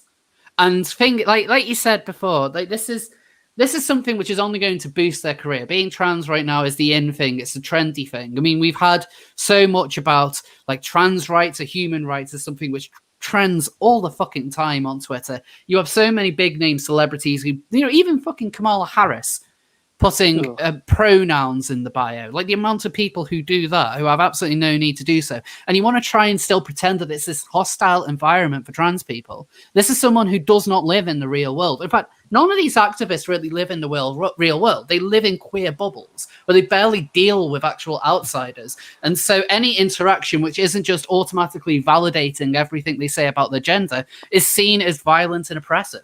Well, they basically border on being paranoid schizophrenics to a great degree. And I'm afraid I'm going to have to say this, but my phone's getting close to dying, so I think I might have to head out. As much as I appreciate being on, and thank you once again for having me. Oh, no, it's fine. We're pretty close to wrapping up here anyway. We're probably not going to cover our last topic because it's a bit minor. Fair enough. Well, we may have like a minute for it, simply just because I want to dunk on something real quick. Okay. Yeah, it's been great having you. Is there anything you want to say or shill before your phone departs this mortal coil? Other than, I don't know, chill my Twitter, and I don't know, at some point I might start writing some stuff once I've no longer got uni work to do. We will have your Twitter in the description. We'll link that. Appreciated. Along with my YouTube channel. We'll have your Twitter in the description. We'll try and get you some of them shills. Yeah, hands rubbing together. Let ye clout. Right. Well, I'll definitely have you on in the future. Thanks for coming on. Not a problem. Thank you very much. See you next time. See you later. So let's bring out the memes. Let us spin quite a few. I love the lore. My favorite piece of lore is that the Elliot Page is some kind of like mash up between Ellen Page and Elliot Rodger. She's become the supreme celebrity gentleman.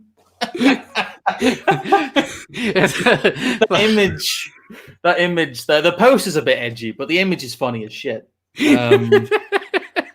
I love the Supreme Gentleman video with Walking on Sunshine in the background, like it's some kind of summer rom-com movie. But Elliot Page is fragile. Don't make memes, please. I did love this. This is exactly what they didn't want to happen. Yeah. I do love this one. Manhood. Welcome to manhood. You know, you're a man now. People can legally make fun of you. Exactly. Elliot is now an oppressor. Elliot is, and they will learn that. They will learn that in the community if they decide to kind of settle down on being a trans man.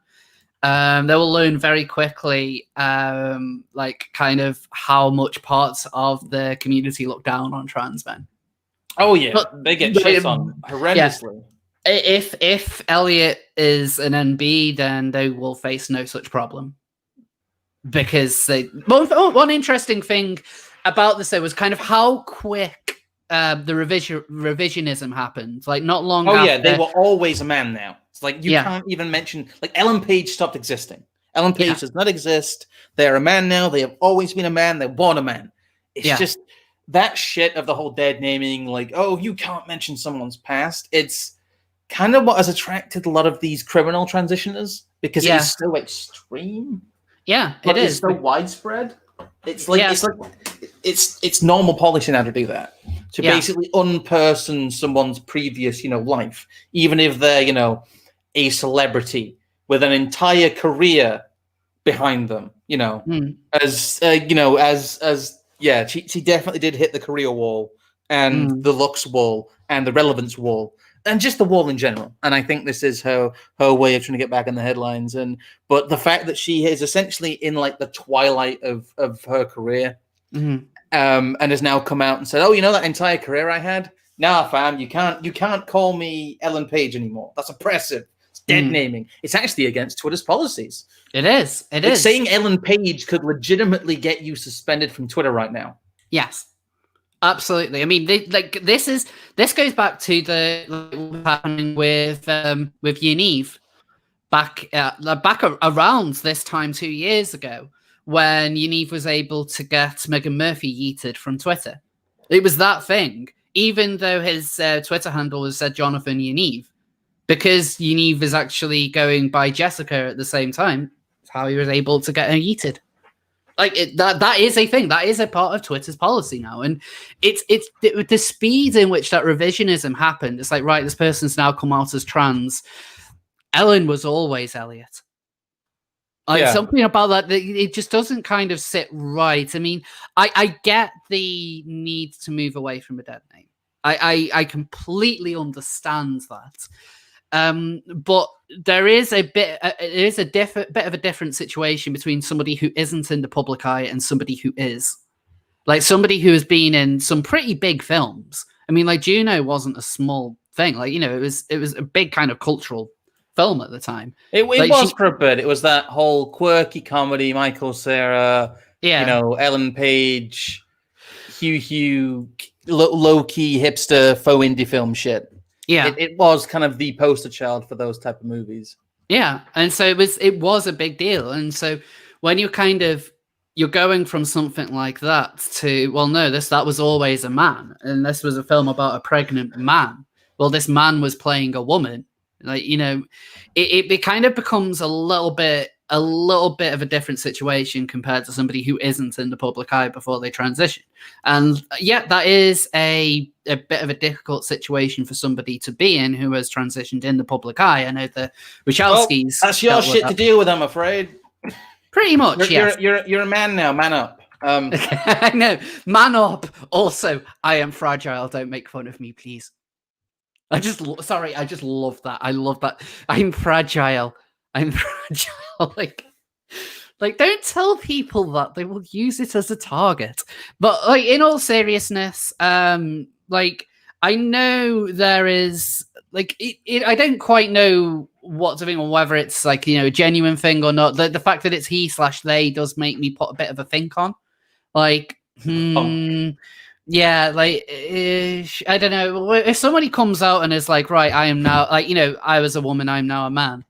Like, that's something which is a lot easier to accept than I was a woman, I am now he/they. If they basically come out and said, I have been through this process, I've been to these doctors, I've got these diagnoses, I've been on hormones for the past, 6 months or whatever, that would definitely look a bit better. Yeah. But this is definitely something that's going to help Elliot's career rather than hinder it. I can pretty much guarantee that. So now I just want to very quickly kind of talk about the this isn't even so much of a story. This is something I was going to comment on right at the start, but I'm kind of doing it more towards the end because this is something peculiar I came across yesterday. So these are basically screenshots from I believe it was some sort of university study on politics on YouTube, in particular the influence of the far right. So as you can see here, far left, there's a big segment here. So you have like Riley J. Dennis, you have Milo Stewart, Alexandra, like the AOC, Hugo and Jake, or that should now be Hannah and Jake because Hugo. I don't think they're. The thing is, though, they're like basic bitch. I wouldn't call them super duper duper far left. They're like really, really basic kind of identity mainstream. Like they're like mainstream left, honestly. Like, I don't know. I haven't watched them in such a long time because Jake in particular became painfully insufferable. Oh yeah, they're shit. But I don't think they hold particularly like they hold views that are extreme in the normal. I guess it's how extreme the normal left has become. But yeah, but I mean, there's some people in here who I definitely wouldn't consider far left. I mean, Rachel Oates is put in the far left segment, and like I haven't spoke to there she is. I haven't spoke to Rachel in a while, but I wouldn't consider her far left. I'd consider her left wing, but she's definitely not far left. No. Anyway, like they have like the first segment for the left is probably the smallest one. Then they have a centrist bit, and then right wing, and then they have the far right. And basically everyone who's anyone is in here. So you've got Dev who's in here. You've got Wait, they actually got Dev? Yes, they've got Dev. Wow, we got mentioned, boys. We actually got mentioned for once. That includes me. Undoomed is in there. Sinatra stays. Sorry. Yeah, you've got Academic Agent in there as well. You've got Sargon. You've got Count Dankula. You got Shoe on Head, even though she's come out as pretty much as a socialist. You mean Shoe on Bread? Shoe on Bread. Socialist on bread. Yes, she's very much Shoe on Bread now. You got the Britisher in there somewhere as well. Hunter Avalon. Yeah, the Britishers on the infamous fence sitter. The Britisher is far right. And I'm going to say this is the weird one. Yeah, Lauren Chen is in there. Like Blair is in there as well. Yeah, there's the Britisher. Yeah, Britisher's kind of there in the middle. I was going to say, if they got British tonight, they're making some fucking deep cuts there. Like, they get Harry in? Come on, you need to do better. I don't believe they've got Harry in. I know Tailed Feature isn't on here, and he got very upset about it because he felt. They got Oozaloo. There's Oozaloo should be in there. I haven't pointed him out yet, but he should be in there. Where rank you? Are you on there? I am, but I'm not in the far. But I'm not in the far right category. I'm in the centrist category. God damn it! There, Rose of Thorn by Edge of Water. Wait, like. So far, channels that feature a show that has me as a co-host are both in the far right and the center. So I guess they've correctly identified me as center right, which is actually kind of true. Yeah, so... I mean, like this is probably more accurate than calling me far right. Like, because I would say that I'm center right. I'm definitely not far right. But I'm going to be honest. I kind of feel a little bit left out. I mean, like. Basically, almost everyone that I stream with who is mentioned in this document are in the far right segment. So you've got Dev, you've got Blair, you've got AA, you've got Omegon is in the far right bit as well.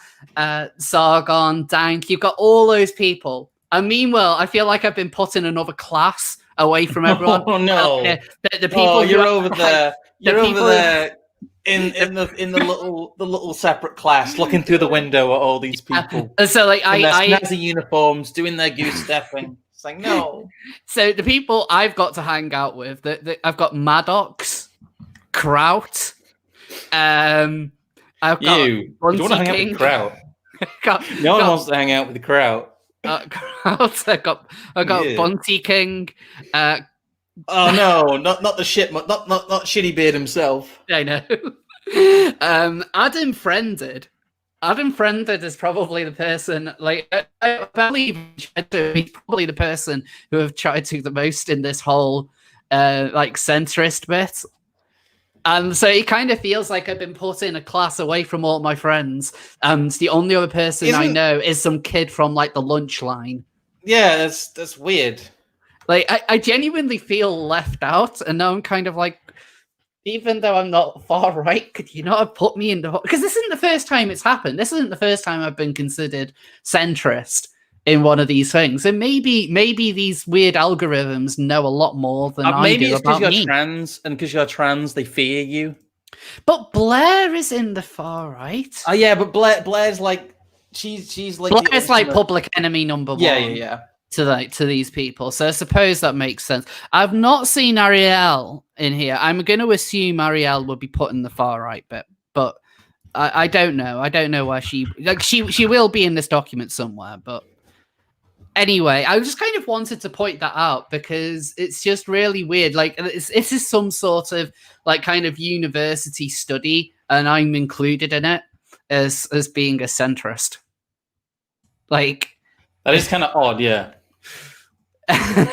Anyway, got some more super chats that have come in.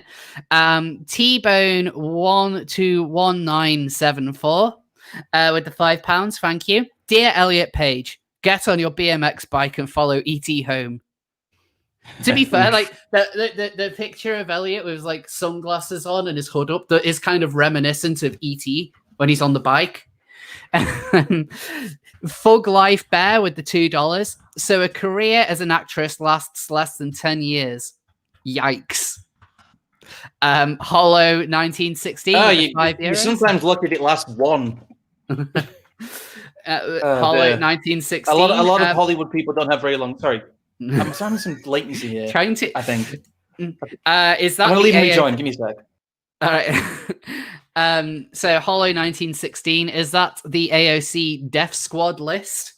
Well, actually, yeah, it wouldn't surprise me if some of these activists actually kind of use this for their truth and reconciliation panels. A Fug Life Bear with the $2 again, thank you. Rose designated to normie tier. Don't be mean. Don't be mean. I'm not a normie, I swear. Normal fag. That appears to be better actually now. Sorry, I synced weirdly with you there. Yeah, that was good. Oh, before I forget, kind of touching back on the way in which, like, kind of going back to the first topic, 'cause this is something I forgot to mention earlier. So, the way in which this was the Keira Bell judgment was reported by Huffington Post. Like, Huffington Post. So I think this was something I saw. Yeah, they initially put out a headline that said, "If you have it up there." Yes, I do. Yes. So trans children can consent to puberty blockers if they understand treatment. But oh wait, what's this? Yeah, that was their initial headline. This is that link, by the way. Yeah, if you click on that link, the headline has been changed to what you see now. This is the live headline on Huffington Post. Oh crap! My for God's sake, my browser's just crashed. Womp womp. Oh no! I don't know what will happen now. Like, will it end the stream if I cross out? Probably, yeah. Oh shit! Oh no! And another super chat came through as well. Ah, god damn it! I don't know. I can see that super chat. Yeah, can you read it out? It was the £2 one. Yeah. Rose designated to normie tier, and that is from now this Thug Life Bear. Let me see whether. Oh god damn it! Oh, this is so frustrating. Because I don't want to just end this. I wanted to show my. I wanted to show the seal of the week. I really wanted to show the seal of the week. Can you open new tabs? Have all tabs crashed or? Yeah, all tabs have crashed. Let me try opening a new window. Let's see if that deals with it. Or is the because this never crashes for me. Oh my god. We're having some boomer. No. Right, I might have to use Edge. Microsoft Edge. I might have to use this. Oh good lord. I know. Desperate times, desperate measures, and all that. Apologies, guys. Just got some literal difficulties. Copy link. Right. I mean, like this is kind of like the end of the stream as well, but yes, it is. But we've not done the seal of approval yet. Yes, I know. We need to. We need to do the seal of the week. I'm being added in as a guest if I go in the other way. Oh god. Right, I'm gonna have to. Oh, this is so annoying. I'm gonna have to risk. I'm gonna have to risk it. I'm gonna have to close this window and see if I can join back into my stream. But I think it probably would end it. Good luck. Good luck.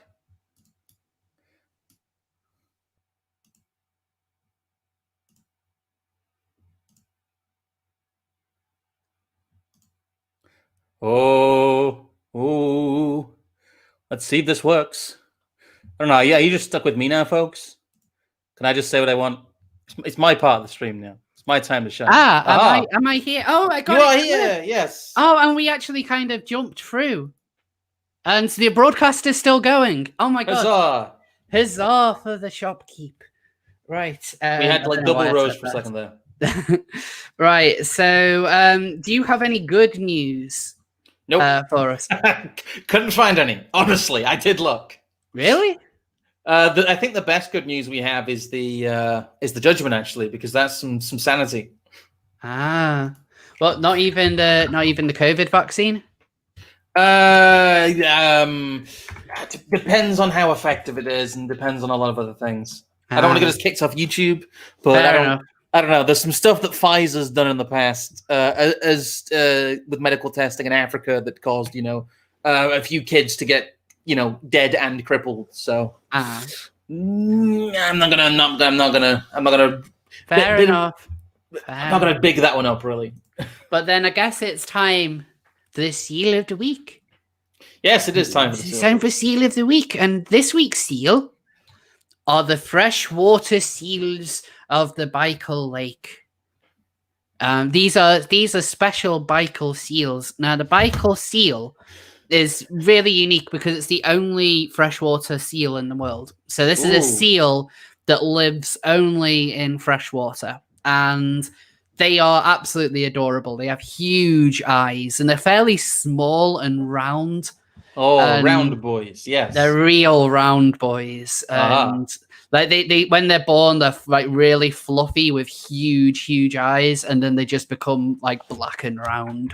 They're glorious. So scientists have discovered that these seals are actually able to eat and live off micro shrimp, and they basically kind of are able to eat these shrimp because of the way in which their teeth are lined. So each teeth gets no longer than 38 millimeters. No, wait, that's the shrimp, not the teeth. Basically, they have a unique comb-like teeth along the sides of their mouths that allow them to kind of like whale. Yeah, like they kind of, yes, but whilst whales eat, like they scoop up loads, these seals will only pick up one shrimp at a time. And these seals exhibited the highest consumption rate ever recorded of any aquatic mammal that feeds on single prey one at a time, rather than scooping up lots of different types of prey all at once. So that's really impressive. And these are one of the smallest types of seal. These are kind of micro tubby seals. And thanks to the fact that they're able to eat these shrimp, they are thriving. Like, whilst certain seal numbers have been declining due to hunting or global climate change, these seals are fighting the good fight. I don't know how it is for other people, but I don't think this video has a description, so there's no link down there for the poll. Oh, god damn it. Yeah, I'm sorry. I'm sorry. I spent ages setting up this video, and then I forgot to put description in. I don't goofed. But in that case, what would like for you guys to do is, if you can vote in the, type in who you think gets the seal of approval. Don't forget Duncan was here. They were here, and they did have takes, so they should have voted. Let's do some democracy, guys. Yes, Rose, Scrump, or Duncan. Yes. Let's see. Although, I don't know. One of my favorite quotes about democracy is that democracy is a group of three people, two of which vote to rob the third one. But Let me hold on a second. Someone wants Dev. to see. People voting for Dev. No one's voting for Dev. He's not. I No. Aeromin voted for Dev. Rose, Dunk, Scrum, Rose. Duncan. Elliot Page. Hey. I think we'll give it a little bit more, but I think a winner is emerging.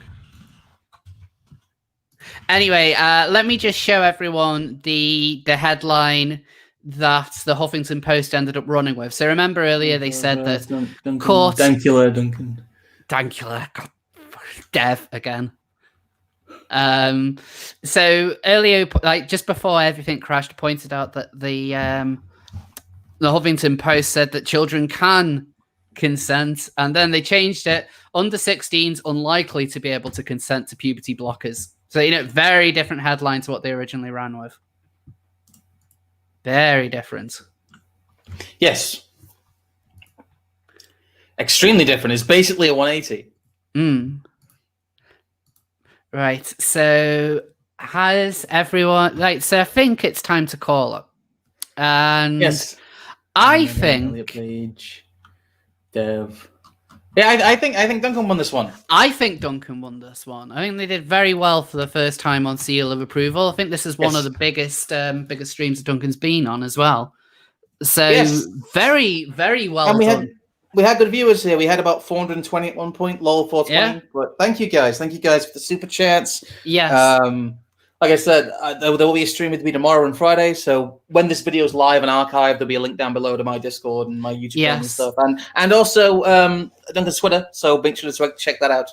Yes, Duncan's mostly on Twitter nowadays. Yes. Although I think they've started to move into, kind of appearing on people's streams. The occasional podcast, yes. Yeah, the occasional podcast. But definitely be getting Dunk on here again. I think that the people have spoken. Two more super chats did come through. Ford Wentley with $2.99. That might have been a sticker, but it's not showing on here for some reason. Thank you. Dankeschön. And Illiterati with $2.99 Australian, and he said, "I want one." I think in relation to the adorable bicolor seal. They're very cute. They are incredibly cute. So just before we go, I have been working on video which wasn't ready to go out last week, but I am ending my kind of time away from YouTube, I would say. I've had a very good break of pushing up to the 2-month point, and now it feels like the natural point to get back into things. So yeah, new video is coming very soon. Because I've had my time off now. At this point, I keep on getting distracted by playing Destiny.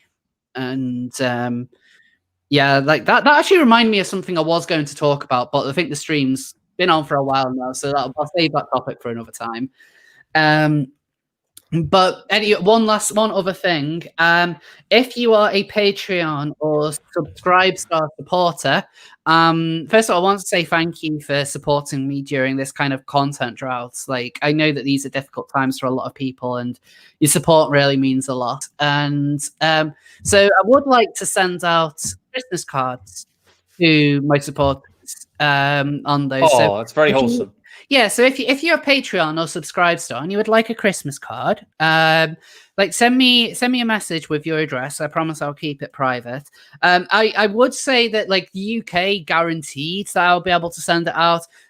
Overseas, I have been looking at the prices. I think it's possible. But you could send people e-Christmas cards overseas, maybe. Physical Christmas cards are better. I know, but it's going to be an absolute fucking mess with the virus. I know, I would love to be able to. I've had a look at sending it to America. It's $1.20 a letter, I think, and if that's the case, if it's £1.20 to send a card to America, then that's easy. I was expecting it should be $6 or £7. But if it's £1.20, and I'm happy to do that. But yeah, if you would like a Christmas card, let me know. Otherwise, Scrump, do you want to shill your stream a little bit more? Oh, no, I think I shilled enough. That's fine. Shilling has been done. Shilling has been achieved. Thank you for sticking with us through this marathon stream. Yeah, this is a big one, and it was quite a deep dive, but it was something I really wanted to talk about. And I think this is like the most viewers Seal of Approval has had in a very long time. I think like since Blair was on, which was months ago. Yes, we had some decent live views. So keep it up, my dudes. Thank you. Yeah, thank you all so much. Playing Destiny, Destiny's awesome. Anyway, thank you all for tuning in, and we'll see you all next time. Bye. Bye.